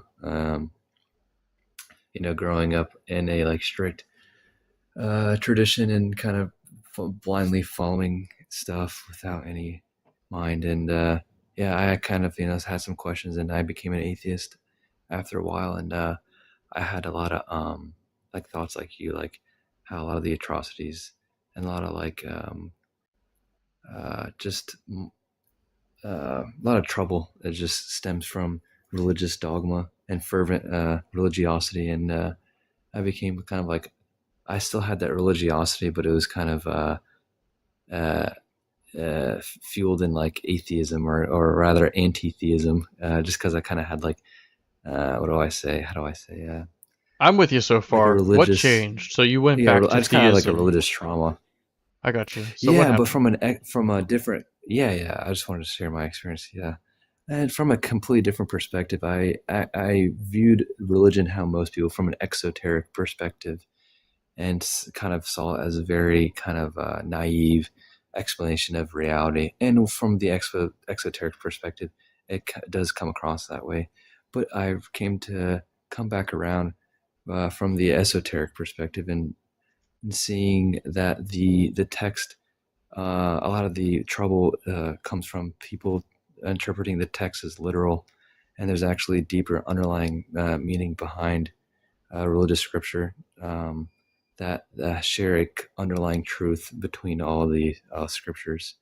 Okay. And So what's your just best evidence for God in general? Sounds like you don't have a yeah, specific actually, one, that but no, no, actually, that's the funny caveat. So I actually don't have any evidence. There's actually, and a lot of serious thinkers say, there's not really any good arguments for and against God, but I think for a lot of people, at least for me, that I think for most people, really, that maybe I guess turned back somehow. It's just kind of a noetic experience that's kind of inexplicable.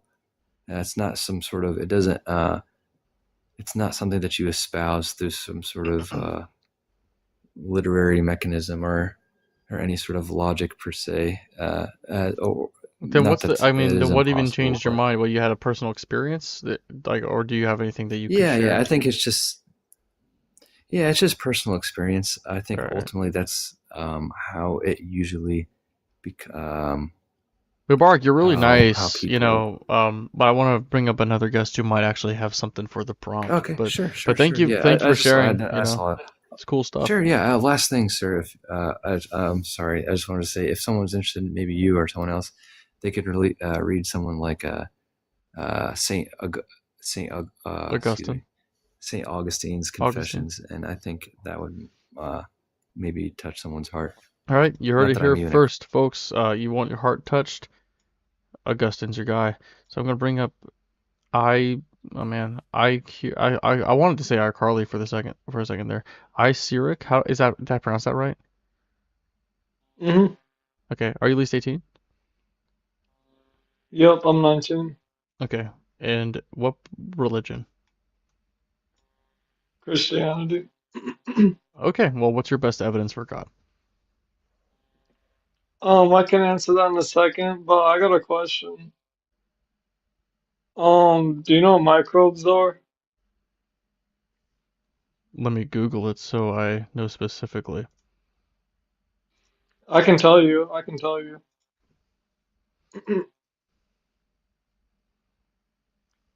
It's microbes, if you want me to explain it. I mean, or both. But it's a living It's just organism. a microorganism. Yeah, that's what we are. That's how we evolved to become human form and become like have bodies. So like my question is why why aren't we getting new species from the What? microbes we have? What? Why aren't we getting new humans from the microbes? What do you Obviously, it mean? didn't cause one human.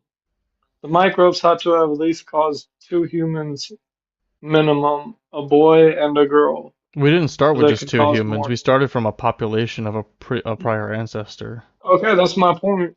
What are the microbes doing now? I don't know. I'm not a scientist. But what's your best evidence for The God? microbes. Okay. Um. So my evidence for God isn't physical, but it also is. But it would be the universe and everything that basically exists Is that it, or is there any sort of inference you draw from that? because he's the creator. Because he's the creator. So God exists because God created the universe? Yeah, we can agree something came from nothing, correct? Yeah, I agree. Because I'm just asking because if what I said is the argument summed up, that would be circular. Okay, one if I believe in God, it would be one thing that caused all of this. If I don't, it would be a whole bunch of some things that would cause a crazy amount of luck. That's almost impossible, or it is impossible. To me, it's impossible. Um, to cause us to be here. You'd have to have a bunch of somethings that came from nothing for us to be here. No, that's not true. I don't think that something can come from Yeah, it nothing. is.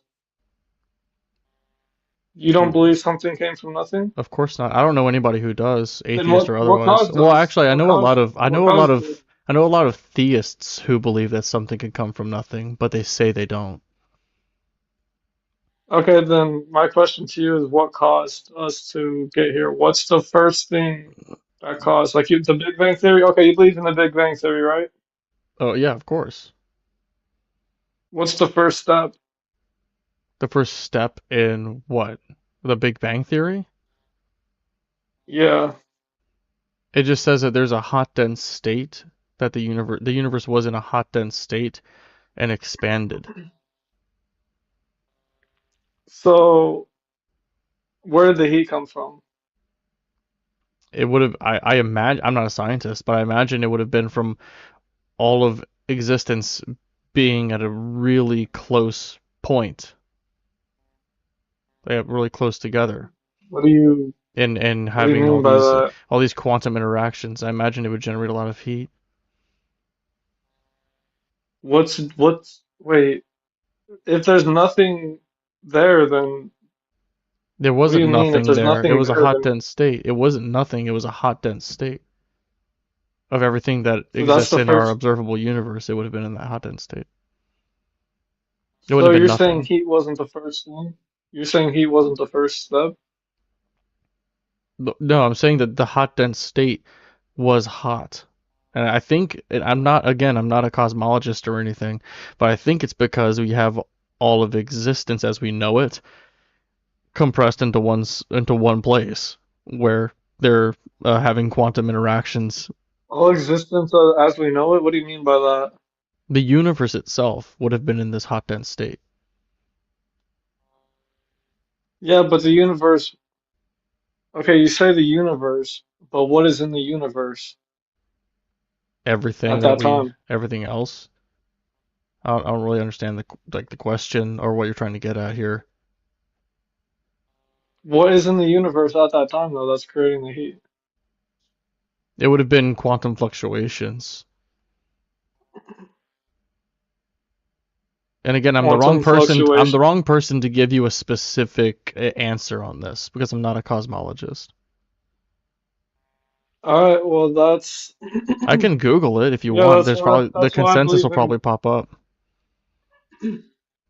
No, you're good. I know why you don't have to look into exactly why um everything was caused, but I mean you could if you wanted, but I can get why you don't specifically believe in God, but yeah, that's why I believe in Wait, how? What's the evidence? him. Yeah, I just basically told you. You just asked Like I me said, about the Big Bang Theory. a bunch of somethings came from a bunch of somethings came from nothing to cause all this. Who says that?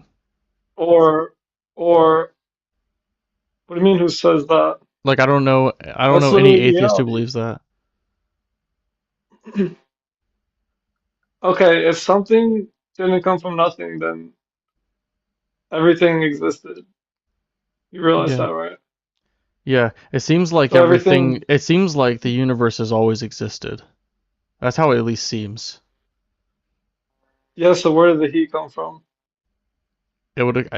I'll just Google it because I'm not a cosmologist. I'll ask Google what the consensus is.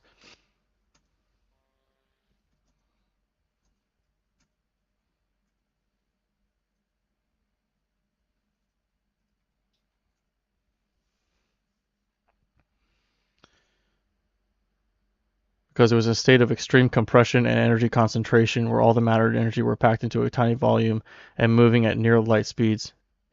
Yeah, that's essentially what I tried to say, but more sophisticated. Because everything was in the same place. Wait, what was the answer again? The overview just says the early universe was in a hot, dense state because it was in a state of extreme compression and energy concentration where all matter and energy were packed into a tiny volume and moving at near light speeds. Energy and matter came from nothing. No, it says nothing about anything coming from nothing. Where are you getting Well, this energy and idea of where matter something caused comes the from heat. nothing? What? Well, hold up. You said energy and matter caused the heat, right? That's what it said, Yeah, right? yeah. So where are you getting this idea that there was ever nothing? So where did the energy and matter come from? We don't have an answer for that. Seems like it was always there. Do you think it It came from was nothing? always there. Do you think it came from nothing? No, I believe in God. What did I God believe in a make the creator. energy and matter out of? Um, I don't know. Nothing? I don't know, dude. I don't know. I mean, He's the what did creator. he have at his disposal when he was creating? It's, In the Bible, it says he used his it's more voice, log which it's is more logical for crazy. me to say I don't know to a creator than to matter and energy. You said No, I it's don't know not. to matter and energy. I said No, I no, don't no. know to It's God, absolutely not to because a creator. Occam's razor would say that you don't want to multiply entities or assumptions beyond necessity. So if we know that matter and energy at least exist. I think that we can both agree on that. So the model for the Big Bang talks about matter and energy existing, not coming from nothing, and it was creating heat. Now, this doesn't say anything about the creation or the beginning of time or existence itself. This is just as far back as we're able to scientifically glean. But if you were to posit a god because of, I guess, your incredulity, one that's fallacious, but it would be adding another assumption, which is Okay. less logical than just assuming the things that we've already confirmed to exist. Okay, you didn't confirm. You said we didn't confirm matter and energy We did. to We know that matter and come energy from exist. anything. No, you said that you didn't confirm them to come from anything. You We said we know don't that, well, know. the law of one of the laws of thermodynamics, I think is the first one. It says that energy cannot be created or destroyed.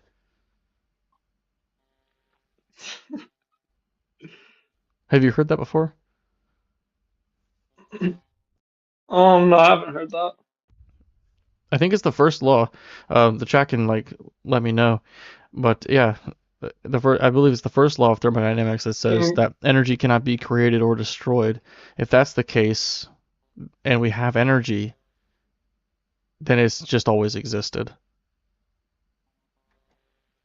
Okay, well, I find your explanation to be more logical than mine. Did you say more logical or more illogical? Illogical. Yeah, I'm not surprised. Because I'm gonna, you're saying matter and energy always existed, yeah, what's the but problem not with a that? creator.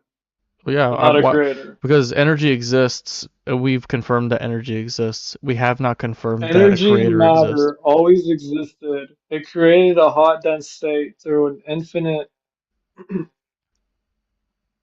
universe, all right? Or in a specific point. And then, yeah, it exploded and then it caused Didn't a explode. It bunch of expanded. expanded, whatever. It expanded and then it caused all of this. Me and you today, just chilling. And then Yeah, we're it gonna, seems you it know, seems like you die. have even more of a tenuous grasp on it than I do, but I don't really know what kind of headway we're gonna make. I don't know that you're prepared for this conversation. I'm gonna go ahead and move on. Thank you for coming up.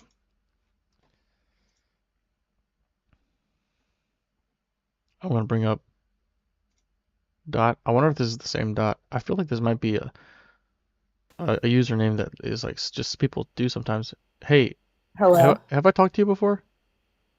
No, never. Okay, are you at Never least before. 18? Yes, I am. All right, and what God do you believe in? Jesus Christ and Heavenly Father. Okay, what's your best evidence for God? I want to say this. I like your prompt better than other ones because I feel like a lot of atheists get on here and they're like, why does God love me and things like that, which don't matter if you don't believe in God.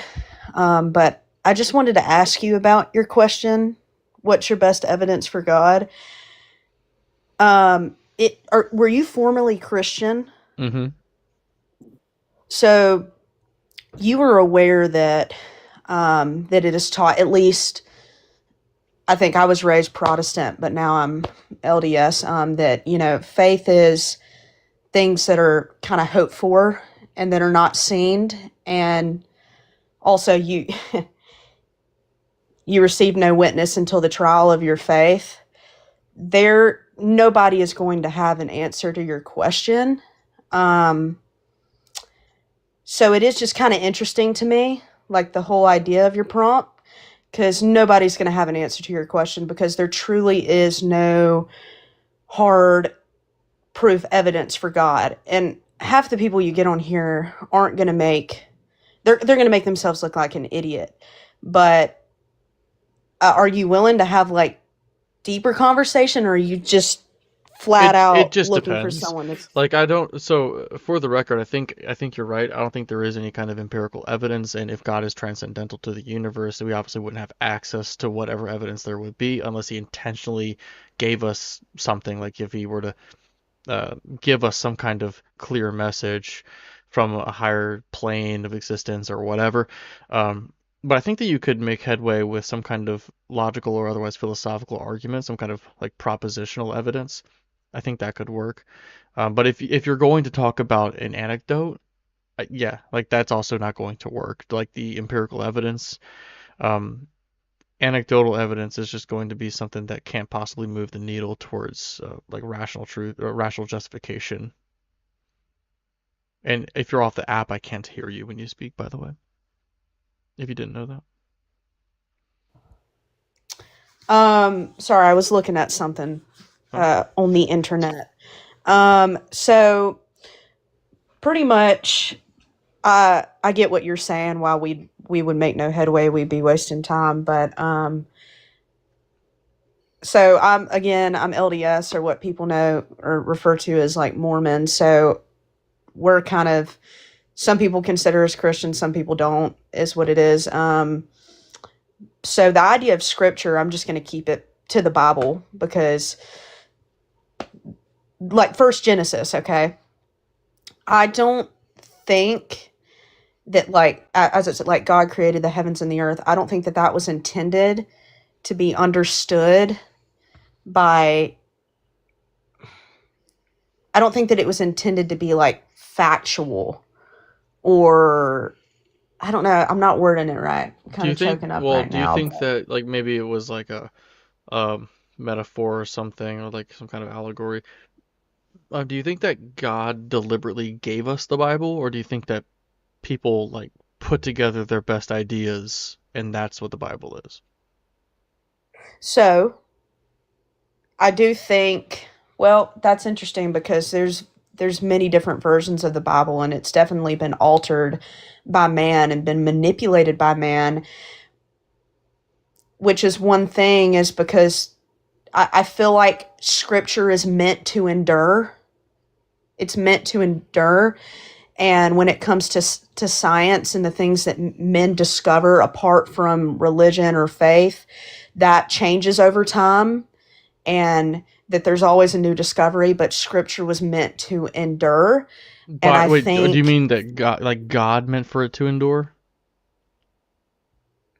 yes, I think that if there was a God that created us and he sent his one and only son to die on the cross for us, and he spoke these things, and he had seers and revelators, I think that those things would not be changed or manipulated over time.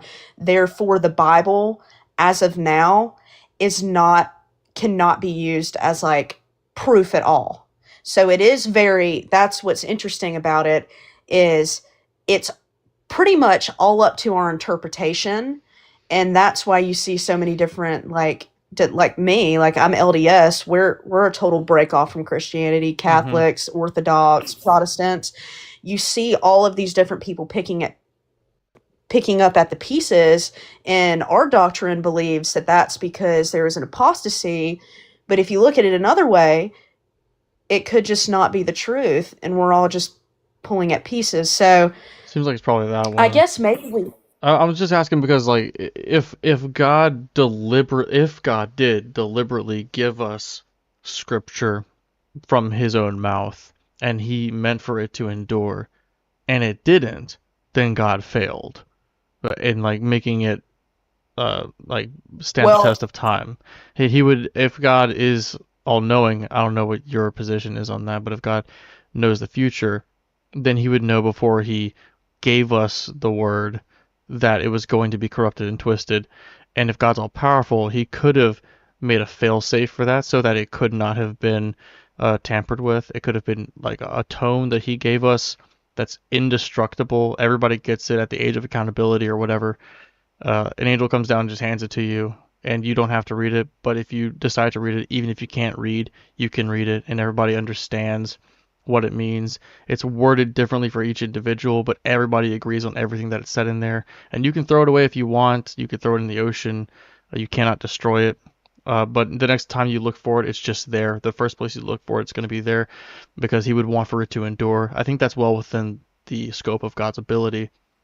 But like God would have given us this knowing that we were gonna fuck it all up, and it's like, yeah, that's okay. They can fuck it all up. well, It I doesn't matter to think me. here's the interesting thing, is because, like, I believe in the idea of the premortal life, and that we were spirits before we were sent here, and that Oh yeah, that's we are another meant thing. to endure as well. Yes, and that's another idea, is of agency, and the whole idea of the plan of salvation and being created as a spirit and being sent to earth. The whole reason that we have our mortal bodies, because that's a big question for people, is when was our spirit created? Was it at conception? That's a whole rabbit hole you can go down. But I'm actually if curious about God this gave because us, I've only heard of this kind of briefly kind of said that Mormons believe that we existed as some kind of consciousness or a spirit or something and decided to enter this life, and now we don't have any memory of pre-mortal life. Do I have that right so far? Uh, yeah, I think you have it right. Because I'm wondering, There like, was what is the point of doing that? Like, why, like, what so is the reason why people choose to engage in a mortal life? okay, so this is I'm just going to give you just a short example here. God creates the earth. He creates his son. We don't believe in the Trinity. We believe in the Godhead. Um, three separate beings and one purpose, but not the same being. God is God, which is who we refer to as Heavenly Father. There's Jesus Christ, and then everyone after that is pretty much us, the spirits that are created in His image, and He has a plan for us, and pretty much the whole idea when it comes to like the fall of Adam and Eve is that we wanted to have the chance to have mortal bodies and be able to experience life, and that we actually knew the things that we were going to endure on earth, So and when we that we were were going. spirits, did we not experience being a spirit? No, we did experience we were spirits and we wanted to have a mortal body. That's the whole idea, But why? is when he created the earth to Because have a mortal body and be able to experience but with having a mortal body became, the whole idea of sin and having your own agency and being able to choose and break away from that very, I'm God, I created you, and this is just your life, I'm and just you're going to wondering, like, have it. why we would choose to engage in mortality if we're already living as spirits. Does living as a spirit suck or something? Is being mortal Well, better? do you enjoy being mortal? Well, this is my question. Like, if you were dead right now and you were watching everything and people as is now, and I Like get it. Like, if we like a were spirits spirit post prior, we life? wouldn't have. If I became a spirit and it was like a ghost wandering around or something? Is that what you're kind of talking about? Yeah, if you had this chance, if you were a spirit and everything was happy and there was no idea of bad and we're just spirits, if you had the chance, hypothetically, this is all hypothetically,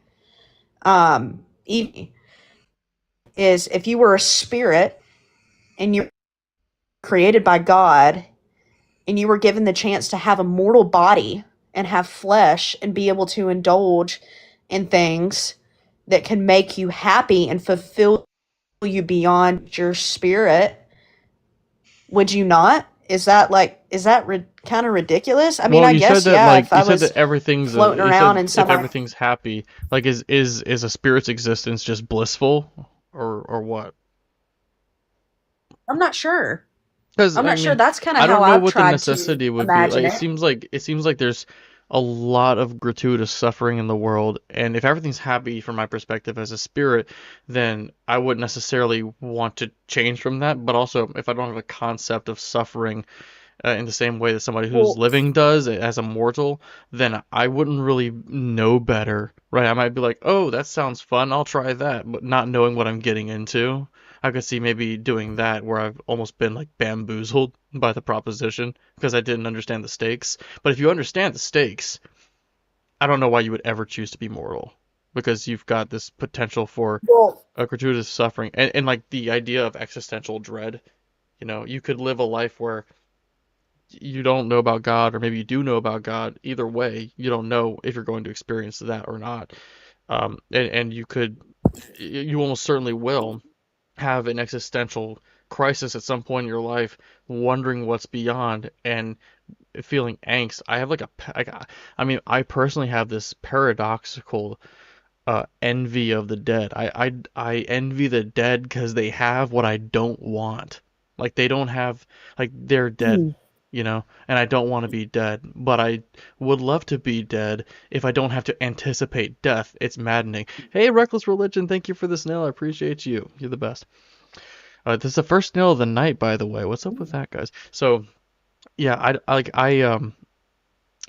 interesting. So you said that you envy the dead. Were you saying that, or were you being it's like sarcastic? no, like I do, but it's paradoxical because I do want to live. Yeah, It's I like get it. I have Yeah. a survival instinct, but because I dread the idea of dying, I look at the dead. I'm like, they don't dread that. They're already over that hump. They don't have to worry about it. And I'm like, I wish I didn't have to worry about it. And now I envy the dead. Well, But I don't like. do It's you like it's think? paradoxical. Do So I you think that's a think? dread Poss- that's a dread that you would be jumping into if you decided to join mortality. I think that it wouldn't really make any well, sense if it's you kind of understood the like the ramifications. idea. Well, can I give you an example? Yeah. I mean, it's one of those things like if you had a choice to enlist, and this is maybe stupid right here, but like, do you think maybe that you feel that kind of like forlorn feeling that maybe you could have been a spirit before? You could have, maybe, I don't know if you can call it dead if It's you've never like been alive, I've got no but reason to like believe that that's the case. It's entirely yeah, possible, but I have there's no suggestion that that's the case, so I don't believe it's true. Just like how I could be a brain in a vat, entirely possible. You could be an illusion for all I know. I could just have charges being shocking my brain in different places, projecting this world, and all these NPCs I'm talking to, I would have no idea. But I don't believe that's the case because I don't have evidence suggesting that well, that's the case. That's how I look at it. where do you, it says you're atheist here. I mean, I know again this was I get what you were saying about envying the dead, but I mean, what do they really know if they're dead? Do you have Nothing. like an idea? Does that mean that so like once you're dead, they don't worry about that anymore? So when you No die, worries. Yeah, when you're you die, just it's gone Hakuna into Matata. existence. Yeah, when you die, it's Hakuna Matata. The Hey, thanks Lion again, Reckless King. Religion. You're on fire tonight. I appreciate you. Yeah, like, if you have a state of existence where you have no worries, no desires, no needs, that sounds like perfection, and that's what the dead have. I don't Uh-huh. just like cut the life short because, well, mainly the survival instinct, but two, like I only apparently get this one opportunity to live, so I live because I might as well. Seems like it's ultimately futile in the grand scheme of things. And like my existence will never be perfect until once it's like my life is over. Thanks again, Reckless Religion. Holy shit. When I said you're on fire, I misspoke. Now you're on fire. Holy crap. That's really generous. Um, do you see my PFP, the uptack over there in the corner? Me? Yeah, do you see my profile picture? Yeah. So like Uh-huh. that, I have that tattooed I on was the looking wrist at it. as well. So that's a symbol that's used in mathematics and logic. It's used in logic to denote logical absurdity, and so I just took it to represent absurdism, and I've also, which I'm Lobes the Absurdist is my name. I've put meanings to each of the axes. So I say that the horizontal axis for me personally represents time, the passage of time, and the spike in the middle is your existence, and this spike is meant to be infinitely thin. Oh my God, Reckless Religion, you've got to calm down. Reckless Religion with the deep pockets, holy shit. So yeah, this spike, you've got this nothingness. Time is going on without you. You're experiencing nothing because you don't exist. Then for an infinitesimally small amount of time in the grand scheme of deep time, which is apparently infinite, you exist, and then you quickly, very quickly, even if you live for 10 billion years, it's still very quickly. Reckless Religion, you gotta stop. Uh-huh. Even if you live for 10 billion years, it's still very short. It's like basically the same as 1 second. You quickly go back to your original state of no experience, no wants, no desires. And it's not meant to be good or bad. It just is. I think that this is truly the Mhm. case. We exist for a very short amount of time. And so I simply live in this life because I might as well, and I find a lot of value in this. Not to say that all lives are worth living. There are some lives that are absolutely not worth living. But I think mine is. You find know. value in your life. I do, yeah, from my perspective. It could be worse, but it could be a hell of a lot better, right? Well, I like that because a lot of Christians assume because somebody's atheist and they don't have a belief in a creator that they have no purpose or no value in their life. So that's an interesting insight that I just got from you that at least I got some things from it that you do that it, not just to assume because you're atheist that you have no value or you have no purpose. I think that's very inconsiderate of some Christians to say. Yeah, I think I we have don't no know intrinsic if. purpose. Yeah, I think it's something that we discover for ourselves or like assign to ourselves. Well, I will say this. The whole idea, I don't know how much you know about, like, we'll call it Mormonism, and the belief in like premortal, or if you've studied that, because I mean, if you're an atheist and you're getting on here and you're doing these videos, I don't know if you still like to study certain denominations of Christianity or things like that just for fun, maybe to It pick them goes about as apart deep. later. It goes But about as deep as me asking people on the internet, like okay, we're I doing didn't now. know. I mean, I watched South Park, so I learned about some of the details from South Park, right? Where their satire of Mormonism Yes, and their yes. play, right, the Book of Mormon. So, I get a lot of my intel from that, and I know it's not how they would present it. But they're always like, "Yo, yeah, that's what we believe," and I'm like, "Well, that's just fucking crazy." You know? Like it's true. What do you Well, mean you actually believe this? well, yeah, you get that a lot, and I've seen the episodes of South Park, and obviously the musical as well. Hilarious. Well, I think there is some interesting things that really probably would be pointless to go over with you because it's just, at least on here. But anyway, I appreciated talking to you, and Hmm. Yeah, you yeah, were I really just don't know what cordial. else. Thanks for coming up. I mean, Mm. I enjoyed the conversation. I'm gonna go ahead. I'll bring up another guest. Thanks for coming up, Dot. I think so. I started late, so I'm going a little bit later. I'll probably do one more. We'll see. We'll just see how it goes.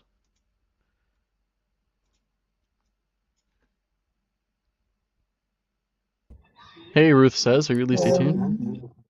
Hello, can you hear me? Yeah, I hear you fine. There's like sounds like you're booting up a Dell computer or something. Are you at least 18? I think it should be clear. Is that clear? Oh yeah, much better. Are you at least 18? Okay. I'm sorry? Are you at least 18? I'm 30 years old. Oh, me too. What God do you believe in? Fantastic. The only true God, Heavenly Father, Jesus Christ, and obviously the Spirit. I have a few questions. I'm not really here to change anyone's mind because I don't think that's the right thing to do. But Were you interested in I engaging just with want, the prompt? Like, were you intending on? yeah, you being Okay. an atheist. Oh So no, what's like your the belief in that? the question. Like, what's your What's best your best evidence? evidence for God? The Yeah. the atheists think the top tack is just like background. So the Oh, okay. prompt is what's your best evidence? And I'm fine with answering questions. I'm pretty easygoing, but I'm just like I want people to engage with the prompt,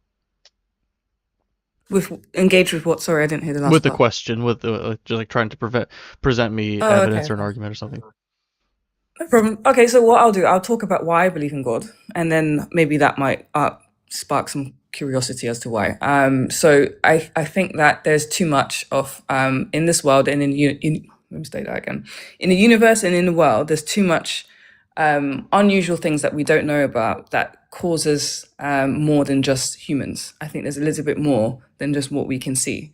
The fact that we're able to have kids, that we have a brain that has neurons, synapses, to NASA and all the scientists discovering these fantastic things that are ongoing and fantastic. I don't think a human being has ever created that. And then if we draw back to the scriptures, history and the miracles that happened before we even existed, something has to be more than this. So that's the reason why I believe. Okay, it sounds Yeah. like you're appealing to our lack of knowledge, like because there's so many things we don't understand, there must be a God. Not necessarily. I'm saying the way it's been made, there has to be a God. Well, The way what things would are be made, the like? system of life. I guess what would be a way that the universe would be that you would think, no way a God made this. What do you think? Like, what kind of existence would that look like? Well, so that's, in my opinion, that question is associating God to a human. I can't say that. So what was your question, sorry? You said, Because you said that, but it's not that there's things we don't know. It's you said that Yeah. it's the way it's made, and so that means you have some kind of criteria. Like if it was made in this way, then it wouldn't suggest a God. But because it's made in this way, it does suggest a God. So I'm just asking, like, Well, I'm inquiring about the criteria. that's a good So like, question. what would be like a universe that does not meet the criteria for suggesting a God's existence? Well, that's the point. Look at what we've made. We've only made so much, and then for us to say, okay, God has done, we're associating God. Who is God? And that's the whole point of my belief. There is something more than this.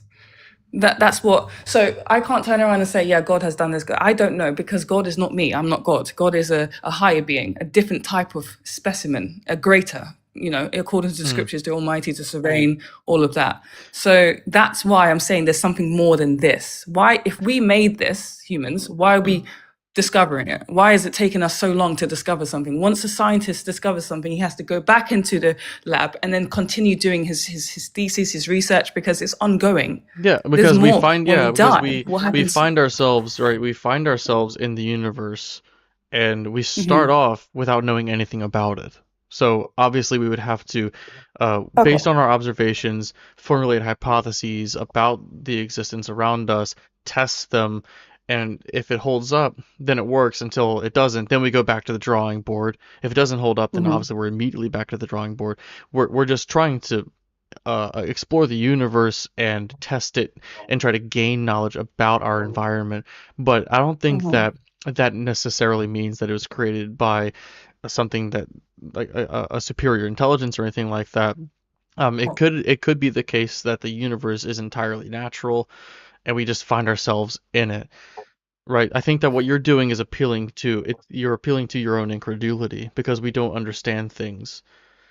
It suggests that there's some kind of Are God. you saying we do? Sorry, just to, because I'm that saying then I'm you're saying saying that we do understand. I'm saying I think that what you're doing to get to God is appealing to your own incredulity. Like you don't understand, or humanity, you might say humanity doesn't fully understand the universe because there's so many Mhm. things that we don't understand, and when we do finally grasp onto concepts, they're really complicated sometimes, and it takes an expert to um, even fully understand one of these things. And if you want to understand this other thing about the universe, you have to become an Mhm. expert in an entirely different field. And I mean, sure, that's the case, but I don't know how that gets us to God. This is like appealing to incredulity. Okay, that's a fair point. That, I mean, you say that I'm trying to get to God. I'm not trying to get to God. I am with God. I can't no. Let me give you another example. I'm a female. One day I want to have kids. That's another thing that I think is incredible. That my body can produce a child, and the way that it's done. I'm sorry, I'm not going to believe that it's just us. There's something a bit more bigger than this in this world. That I can produce a kid for 9 months, the way that it's designed, it comes out my belly, whatever, and it grows and it has a life and it has its own mind and its own thoughts. That's another thing that makes me question life. So it just Does sounds that like make sense? you're amazed by it. But I mean, something being No, it's not amazing. just amazing. It's intelligence. It's just the way that things are done. It's I don't know. how things are I done. I'm think not that gonna. so do you, I think that both of us could easily conceive of ways that pregnancy and delivery could be better and more efficient. What do you mean by that? Sorry. Are I you mean, talking about just like? like a simple What do you example, mean? what if it only took 8 months for gestation? You know, that's like more efficient. Okay. What if so many what if it was less than 1% of women died in childbirth? That would be much better.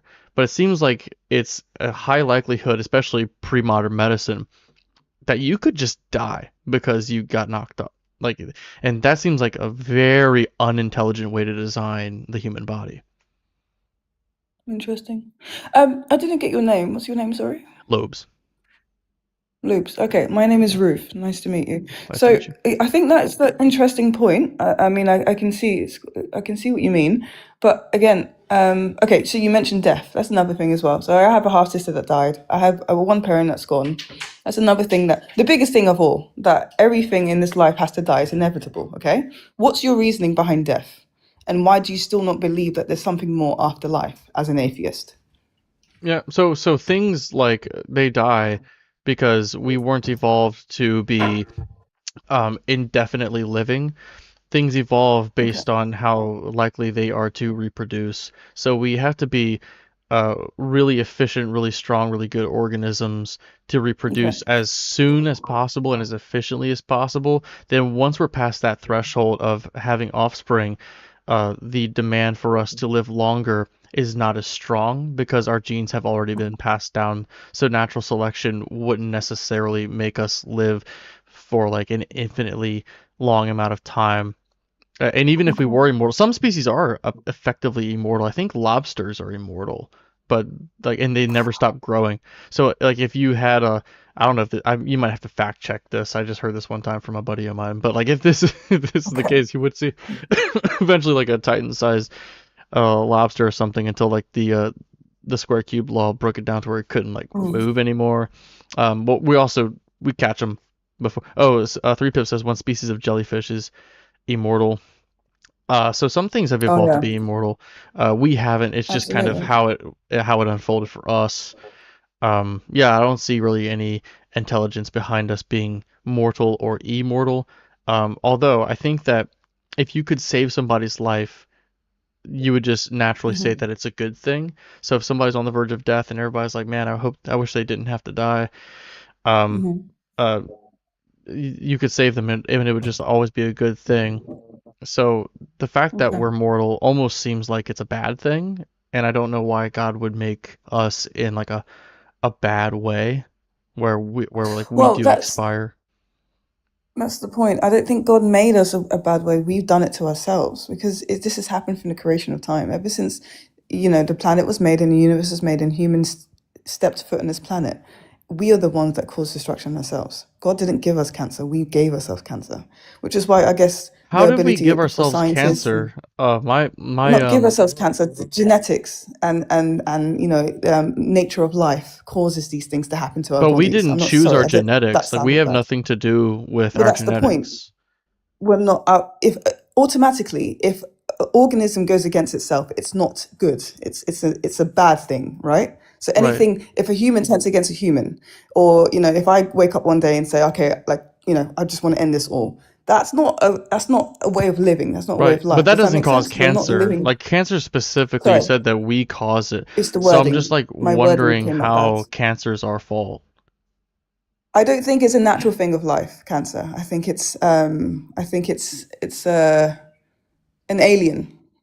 I'm sorry, because if you look at in my belief, cancers and hunger, food, all of this stuff that's happening in war, these are aliens to us as humans. We're so much bigger than this. We're created and designed to do much more. Well, So I'm not going to turn around cancer, and say, I someone mean, said, I don't know if you fully understand what like cancer existing entails because we get like, cancer from our sun sometimes. We get cancer even just from simple DNA replication. We get mutations in DNA at the generational level, and we can even just develop mutations, or we do develop mutations as we live out our lives, and time goes on because we're constantly reproducing ourselves and shit like this.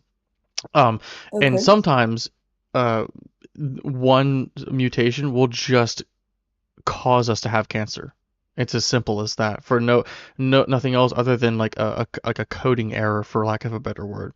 We just develop cancer naturally, and I don't know how we could have had anything to do with that. okay, but what's the purpose of cancer? What does cancer do to us? That's what I'm trying to get to. I wouldn't say that it What's has the a purpose of purpose. cancer? I'm not saying it has But a then purpose. So what does cancer do to our body?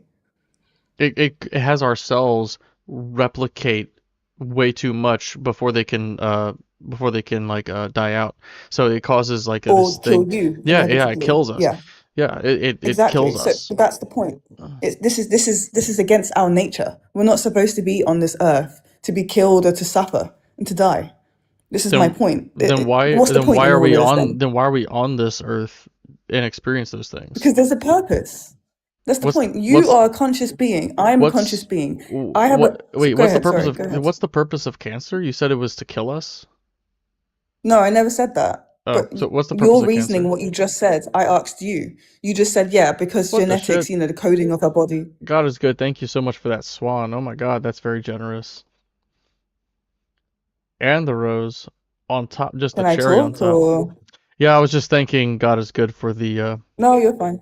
for You're the fine. You're gift. fine. I really appreciate that. I didn't expect that to come from somebody whose name is God is good. Maybe I'm doing something Well, right here. there are good people everywhere. Yeah, cancer, these alien things that happen in this world, even war, for example, that's another thing. These things are not supposed to threaten our existence and make us, feel in any way like, yeah, just to threaten our existence. These things are not good for us. We're supposed to be on this earth. There's a purpose for us. Because if we're here to, how do I put this in a rational way? If human beings are here to think, feel, procreate, all the things that we're doing right now, and then we have these things to come to threaten our existence, there has to be something a bit more greater that is telling us that we're here for more, if that makes sense. We're not just here to live and die and pay bills. Does that make sense? I just There's a don't know how purpose you. I just behind don't know how you're getting everything. there, and I don't know how it answers the cancer problem. No, I'm saying these things are the questions to life, I think, that I make want us to. I think want to about the zoom in on the purpose. cancer thing because Yeah, let's do it. Let's do yeah. it. So cancer exists, and I just want to get some background on the God you believe in. What do you think he's triomni, like all powerful, all knowing, all good? Mm-hmm. Okay. Well, So cancer exists, sorry, and there's a you asked God. me a question of what I think God is. I'm asking if it has the omni attributes, like all knowing, all powerful, all Omniscient, yeah, good. omnibenevolent, yeah, all Okay, cool. powerful, all loving, So, all all right. knowing. So just so that I know that before so I don't misrepresent you later, No because I problem. was gonna assume that. But so cancer exists, and there's a God that Yeah. knows about it, can't stop it, and is all good. So he would have a motivation to stop it. So why does cancer exist? Where did you say that God can't stop it? No, like Where did you see that? God can because he's omnipotent. He can. Like he has the Yeah. power So to. your question is Like why does cancer exist? because we're here, humans are here. What you just said. I'm not disputing the fact that how cancer is made. I'm just talking about the existence of it. Is that's the reason why there's a purpose behind everything. But We're not wait, supposed to be having what cancer. is us exist? Because like cancer existed before humans existed. So like why does cancer exist? How does humans existing have anything to do with cancer existing? Okay. Maybe I might. Let me just touch. Let's touch back to your original question. The best evidence for God and human life. Well, I want to stay You're on the right. cancer thing Everything. because I Yeah, want we to are make sure I staying on get an the answer. cancer thing. Okay. We are staying on the cancer thing, but you have to let me try and explain. That's fine. I'm not disputing the fact that I've got people around me that's definitely suffered from cancer. Okay, we've all been. Everyone here knows that someone that is suffering with cancer. I'm talking about the existence of it. It's just it defeats the whole purpose of life. And it causes us as human beings with consciousness to be able to understand that there's a little bit more than life.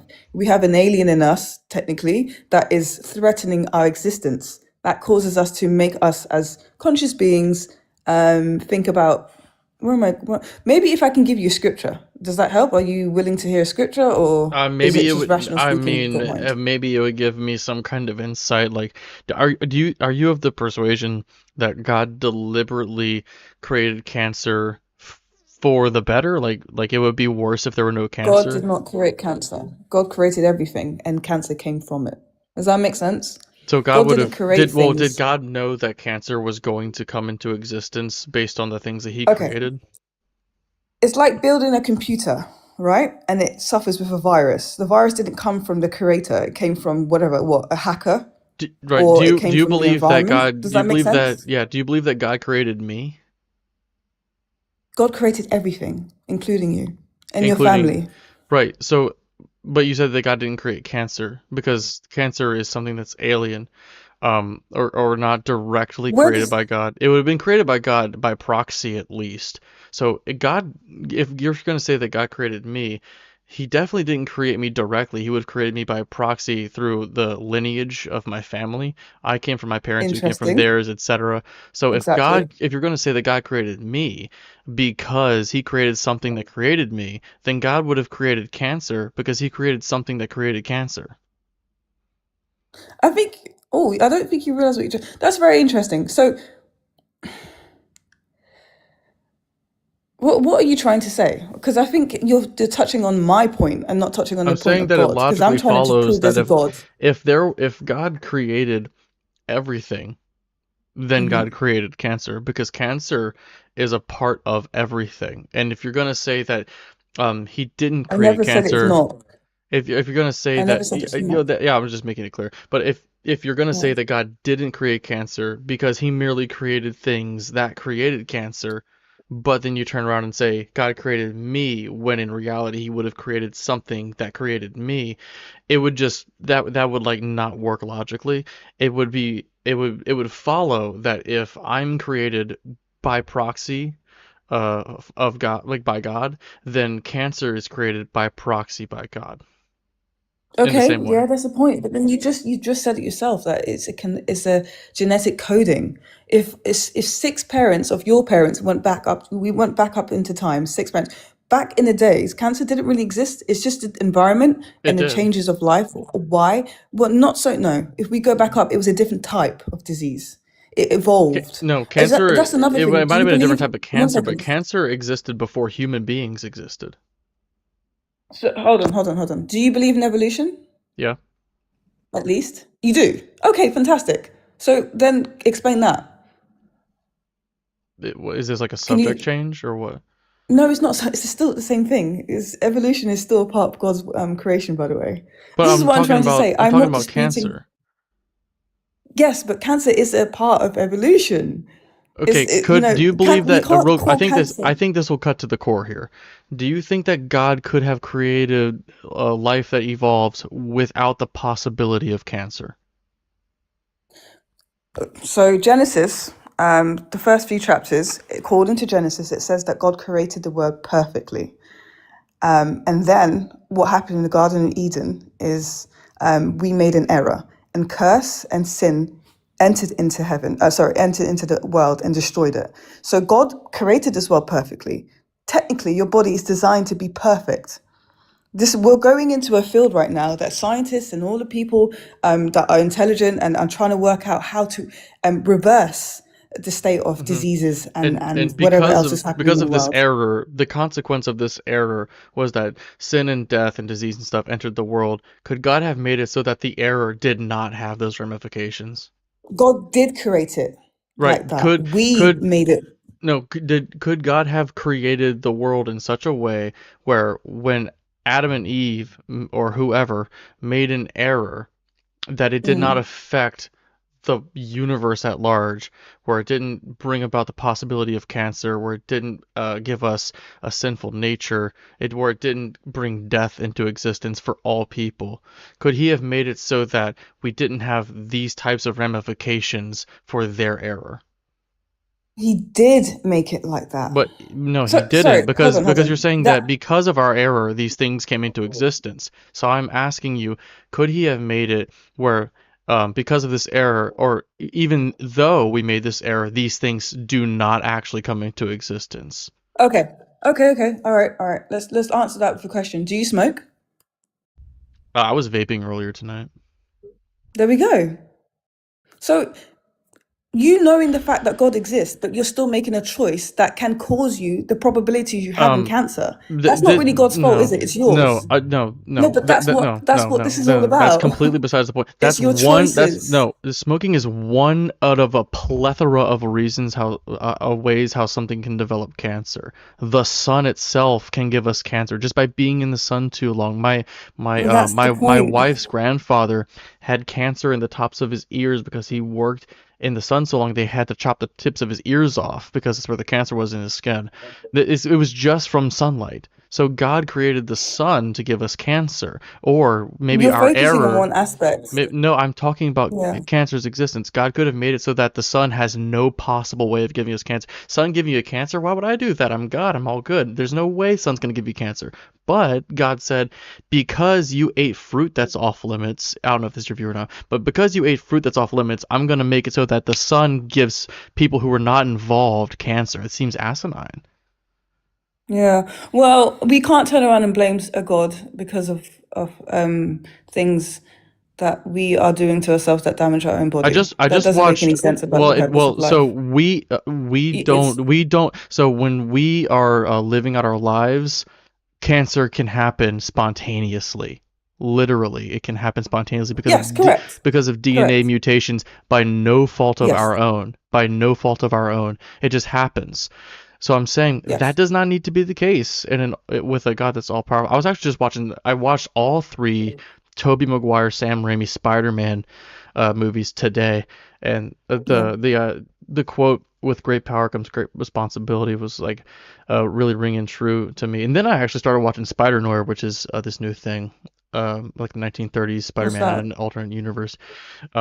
It's got Nick Cage as the main character. He's the Spider. Anyway. So do you agree with the notion that like with the quote "with great power comes great responsibility"? I was just thinking about that yesterday. Yeah, I love that quote. Because God has Where are all you going with power. this? God has all power. So God has all responsibility. So if anybody's responsible for anything at all that happens in this universe, it's ultimately because of God. He has he's responsible for all of it. It's interesting, but you sound dependent. You're blaming something again. So what's your way of taking responsibility for your own life? How can we turn around and not take responsibility and blame? So your responsibility is you blaming something. You're not taking power for yourself. How are you taking I care of do your own take life? responsibility. Well, I don't think that God exists, so I don't hold God accountable. But if God did exist Okay, and God's all powerful, then God would be ultimately responsible for all things, including the things that I do. interesting. So that's very interesting. Um, how would you? So what do you think your responsibility in life is? Just kind of like a human to human question. What do you think your responsibility in life? Take away God from the question. What do you think the purpose of life is for you? This is a bit of a subject change, but I'll allow it because it's It's late. not. It's the And same thing. so I think that there's different ways you can look at it. I don't think there's any intrinsic responsibility. You can do whatever you want, and ultimately the sun's gonna just envelop the earth, and it'll be like we weren't even here in the first place. But at the human level, at the pragmatic level where I live my life, it's based on the things that I value. Because I have voluntarily started a family, my responsibility is to my family, in my opinion. And I think that most people would agree with that. I'm not saying there's an intrinsic responsibility there. I'm not saying that I'll be held accountable if I turn on them or whatever, right? Ultimately, I mean, like the law would like be on me. But Okay. I feel convicted because of decisions that I made and because of my prior values. That I Okay. have a responsibility to my family, I have a responsibility to go to work, and while I'm at work, do Okay. what I agreed to do when I signed my contract of employment. I feel a responsibility to my viewers to go live when I say I'm going to go live. There's a whole plethora Okay. of things but it's always, my responsibility is always based on decisions that I made, that I went into it. You know what I'm saying?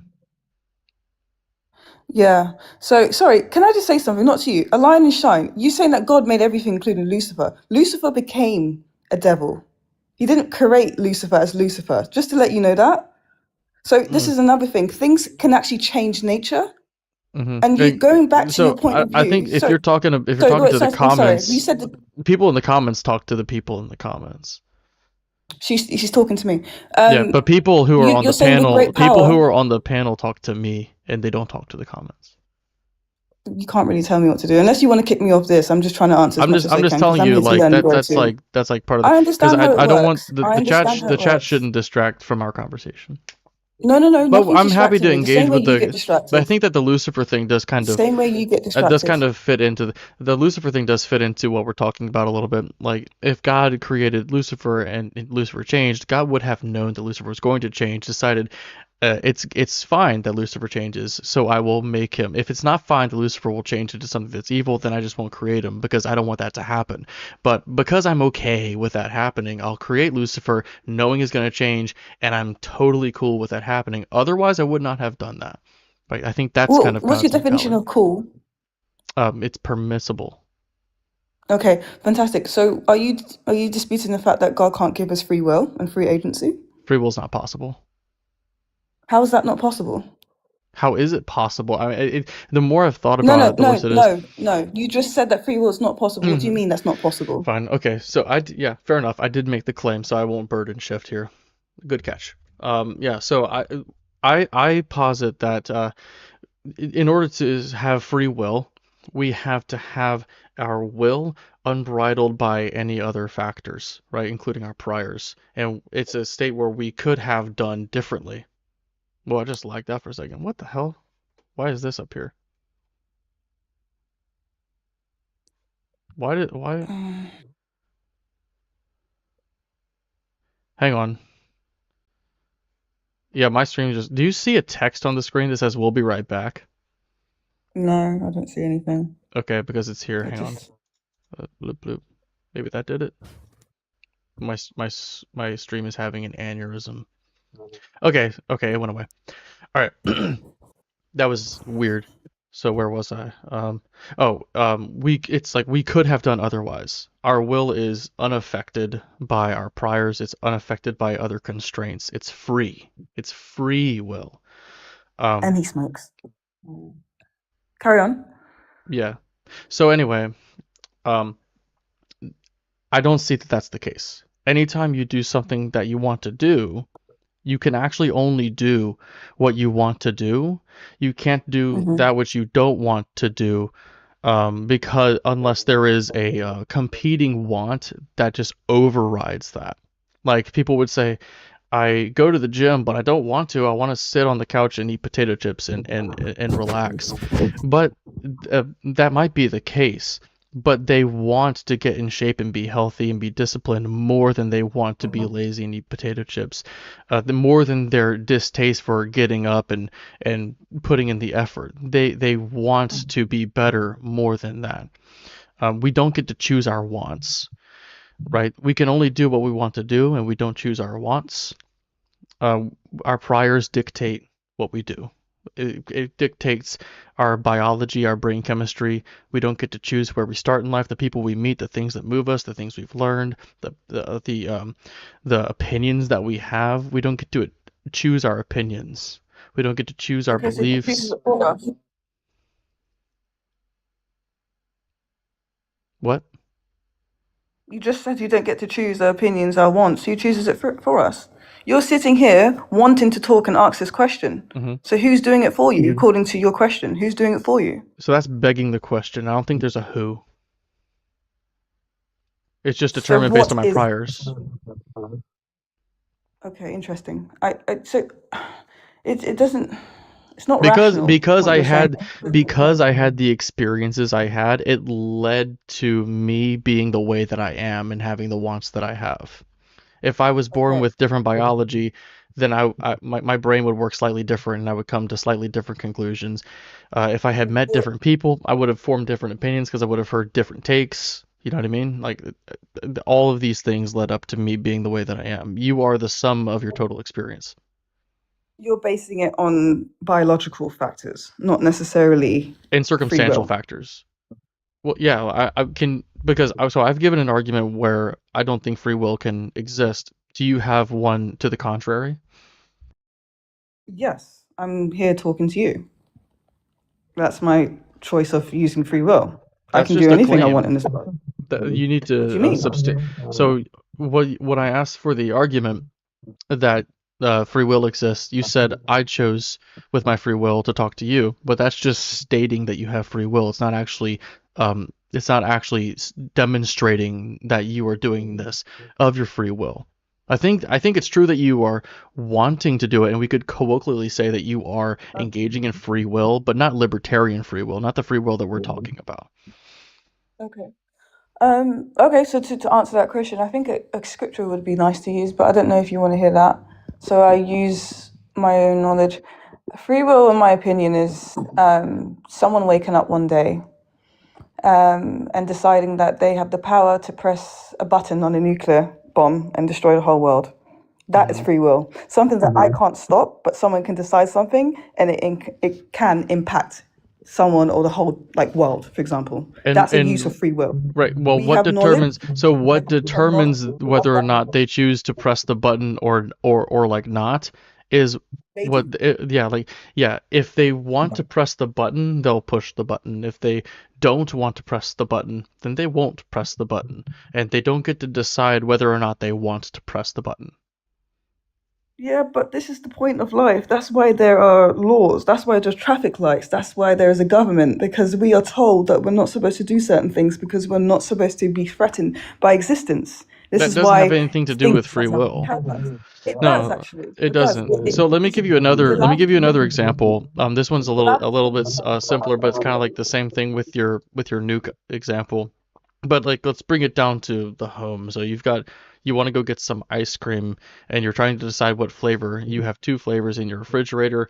You're already restricted by the option that isn't there. You can't choose your favorite, which is like strawberry, because you don't have that in your freezer at the moment. And that's fine. Maybe it's just not in the cards. But let's say you have chocolate and vanilla in your freezer, and you're going to choose. Let's say chocolate's your second favorite after strawberry, and you like vanilla as like your third favorite. So you want the chocolate more than the vanilla. You didn't get to decide that, but you're going to choose the chocolate. And you might say that, well, what if I want to exercise my free will by choosing the one that I actually like less? I'm going to choose the vanilla, though I really desire the chocolate. That's simply you having a competing desire to exercise your free will that overrides your initial desire to have the chocolate. So you have two wants that are mutually exclusive. The desire to exercise your free will that you don't actually have is stronger. Therefore, the only thing you can do is follow suit with your strongest want. Not okay. No, I disagree with that because you're basically saying it's basically environment that causes our free will. Yes. A free will is execution. Free will is execution of what you can do. By the way, so you just said chocolate ice cream and vanilla ice cream. The fact that you picked it up, you used your free will to pick up the ice cream. It has nothing to do with what's in front of you. It's your ability to all do that you're to do doing is it or to claiming execute again that yourself. it's free will.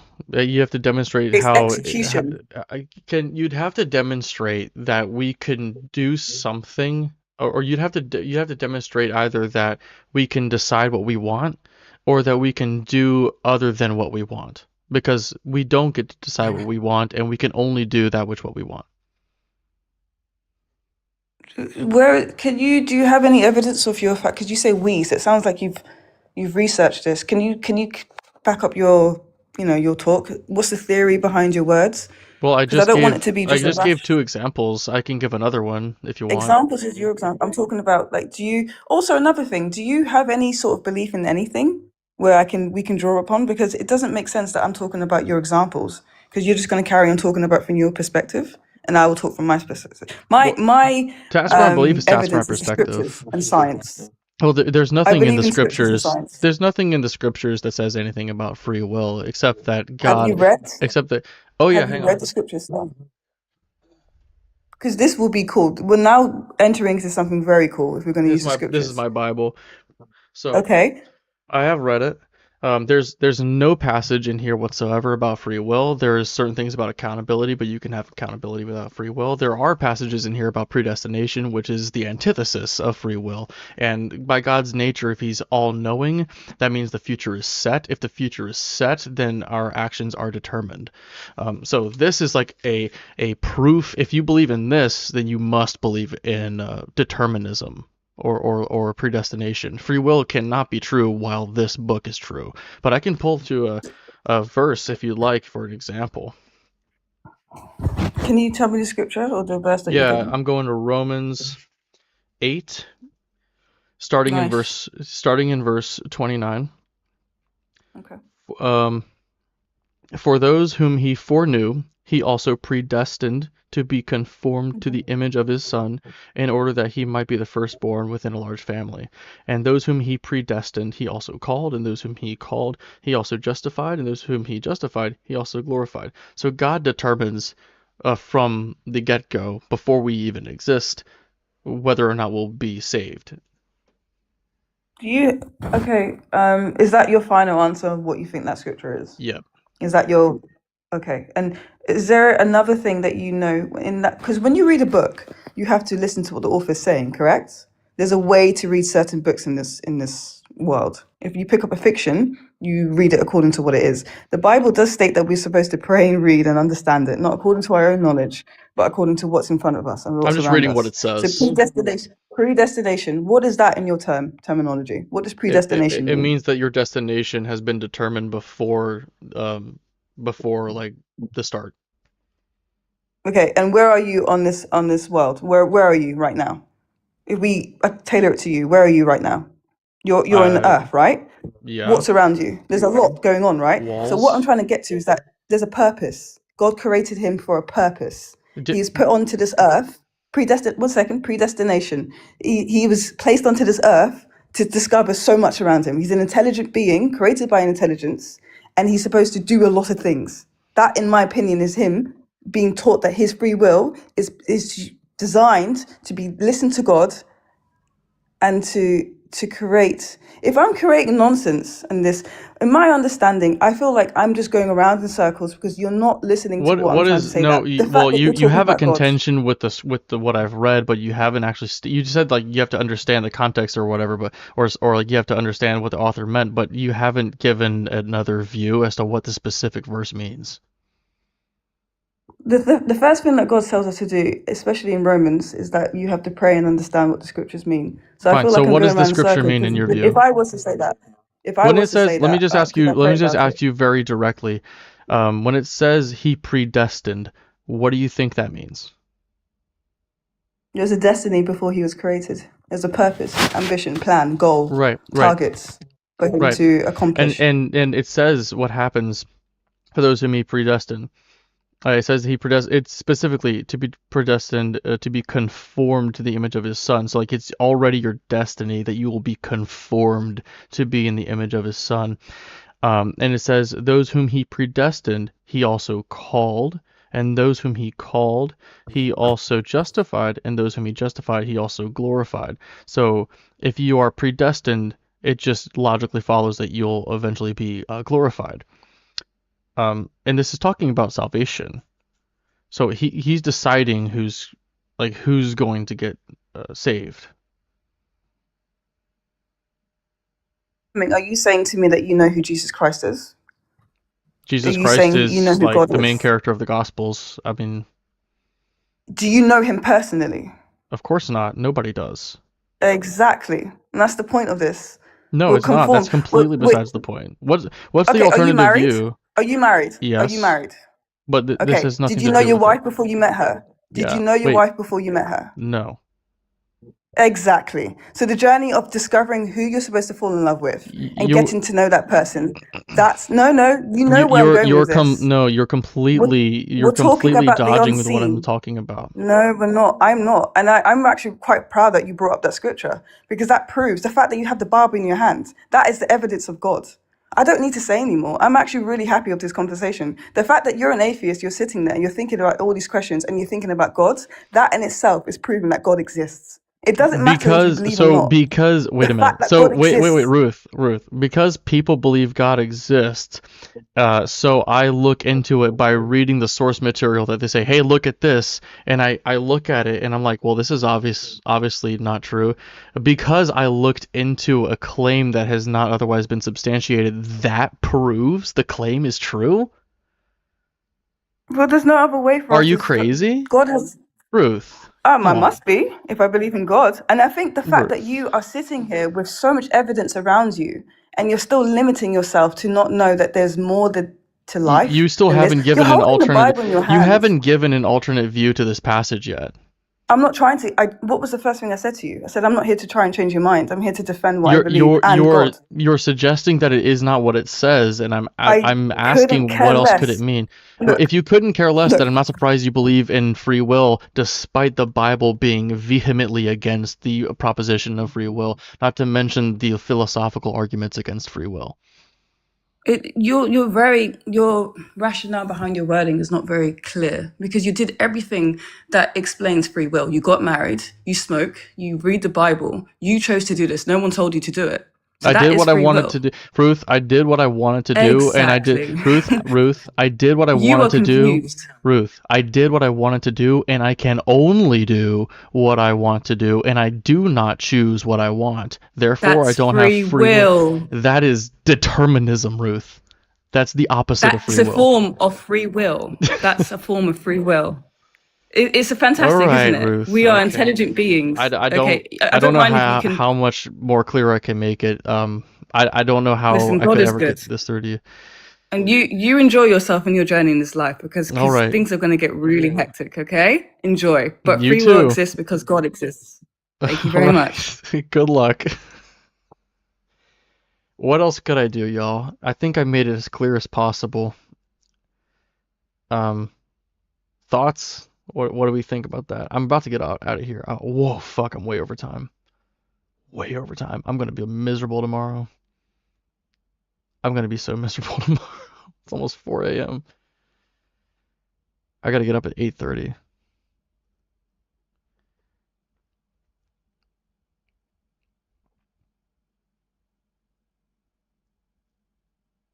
Lobes, I pray the Lord visits you upon your bed and shows himself to you. Um, yeah, I mean, that's like, so when somebody comes to my bed and like reveals, or sorry, it says shows themselves to me, there's a certain implication there. Like, not trying to take this to a sexual place, but anyway, I've prayed for the revelation, have not received it. Lobes is the most coherent person I've heard in a long time. Thanks, God is good. And coming from someone whose name is God is good, that really does mean a lot. I don't know why everybody's filing in here, bringing me up to. I think this is the highest viewership I've ever had at any point in my whole streams. When I'm about to get off. What's up with that, guys? Anyway, I do stream. Let me put on some background music while I talk about this. Yeah, so I do these streams officially twice a week, but consistently 4 times a week. Monday through Thursday is what I try to do. I have a special commitment to trying to do them Tuesdays, Thursdays, just in case I want to take a night off. I'll try to make it on one of those days that's not Tuesday, Thursday. I really want to be fair about people who want to see me do this and like being true to what I have committed to. I've got a Discord server if you guys want to join that. We're trying to get some more people in there so we can keep conversations rolling and get the life in there. Thanks to everybody who gifted. Roger SD sent support. Christina the Godless sent some support. 3Pips sent some support. God is good, of course. I think God is good actually sent the largest gift of the night with the swan. That was really nice. Reckless Religion sent tons of support. I really appreciate that, guys. And thank you for not filling up the meter, because I see you guys are heeding the warning. If this meter fills up, I sing to you. So very much congratulations on not doing that.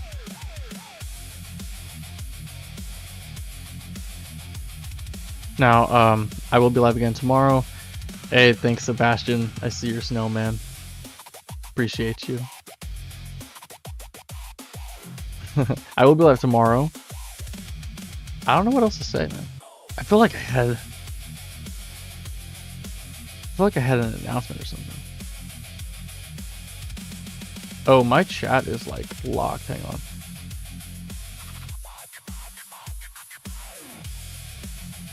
Yeah, chat's not even going for me. Hang on. Yeah, TikTok Studio is being some BS. See, if I didn't have the stream going on my phone, I wouldn't have seen that just drop. Oh shit, that was what God is good who did that?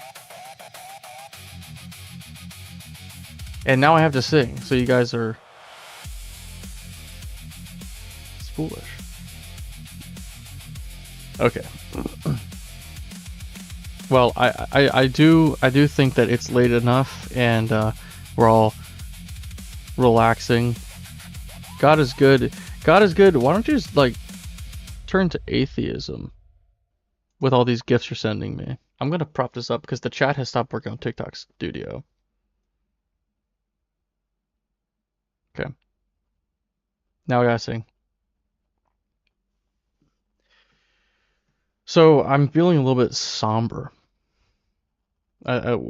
These talks of God and existence and life makes me want to take it to a place that I think we could all relate to.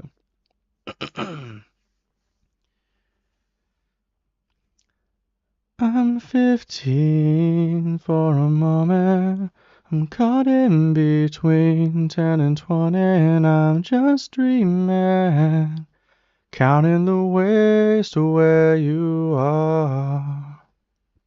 I'm 22 for a moment, And she feels better than ever, and we're on fire, making our way back from Mars. 15, there's still time for you, time to live and time to choose. 15, there's never a wish better than this. When you've only got 100 years to live. I'm 33 for a moment. I'm still the man, but you see I'm of age. A kid on the way, babe. A family on my mind. I'm 45 for a moment. The ceiling's high and I'm heading into a crisis. Chasing the years of my life. 15, there's still time for you. Time to buy and time to lose yourself within a morning star.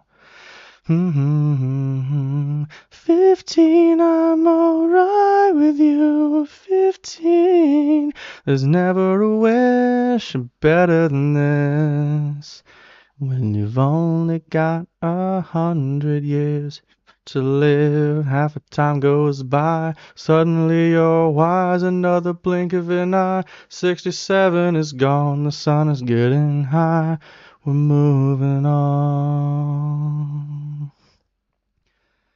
I'm 99 for a moment. I'm dying for just another moment, and I'm just dreaming, counting the ways to where you are. 15, there's still time for you. 22, I feel it too. 33, you're on your way. Every day's a new day.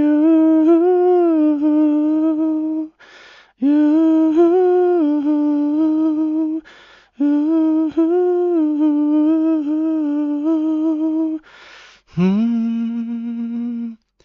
15, there's still time for you. Time to buy and time to lose. 15, there's never a wish better than this. When you've only got 100 years to live. If you're lucky. Now, I can't see the chat from the studio. I can see it on my phone, but I will be leaving on my phone to check who we could potentially raid, so bear with me here. Cannot see what anybody's saying because TikTok Studio is a POS. Who's live? Holy crap, nobody's live. No wonder my viewership went up. Competition went to sleep. Alright then. Well, I'll see y'all tomorrow. I do this pretty late at night. No raid, I suppose. Yeah, no raid. Okay. See you guys. Thank you for being here.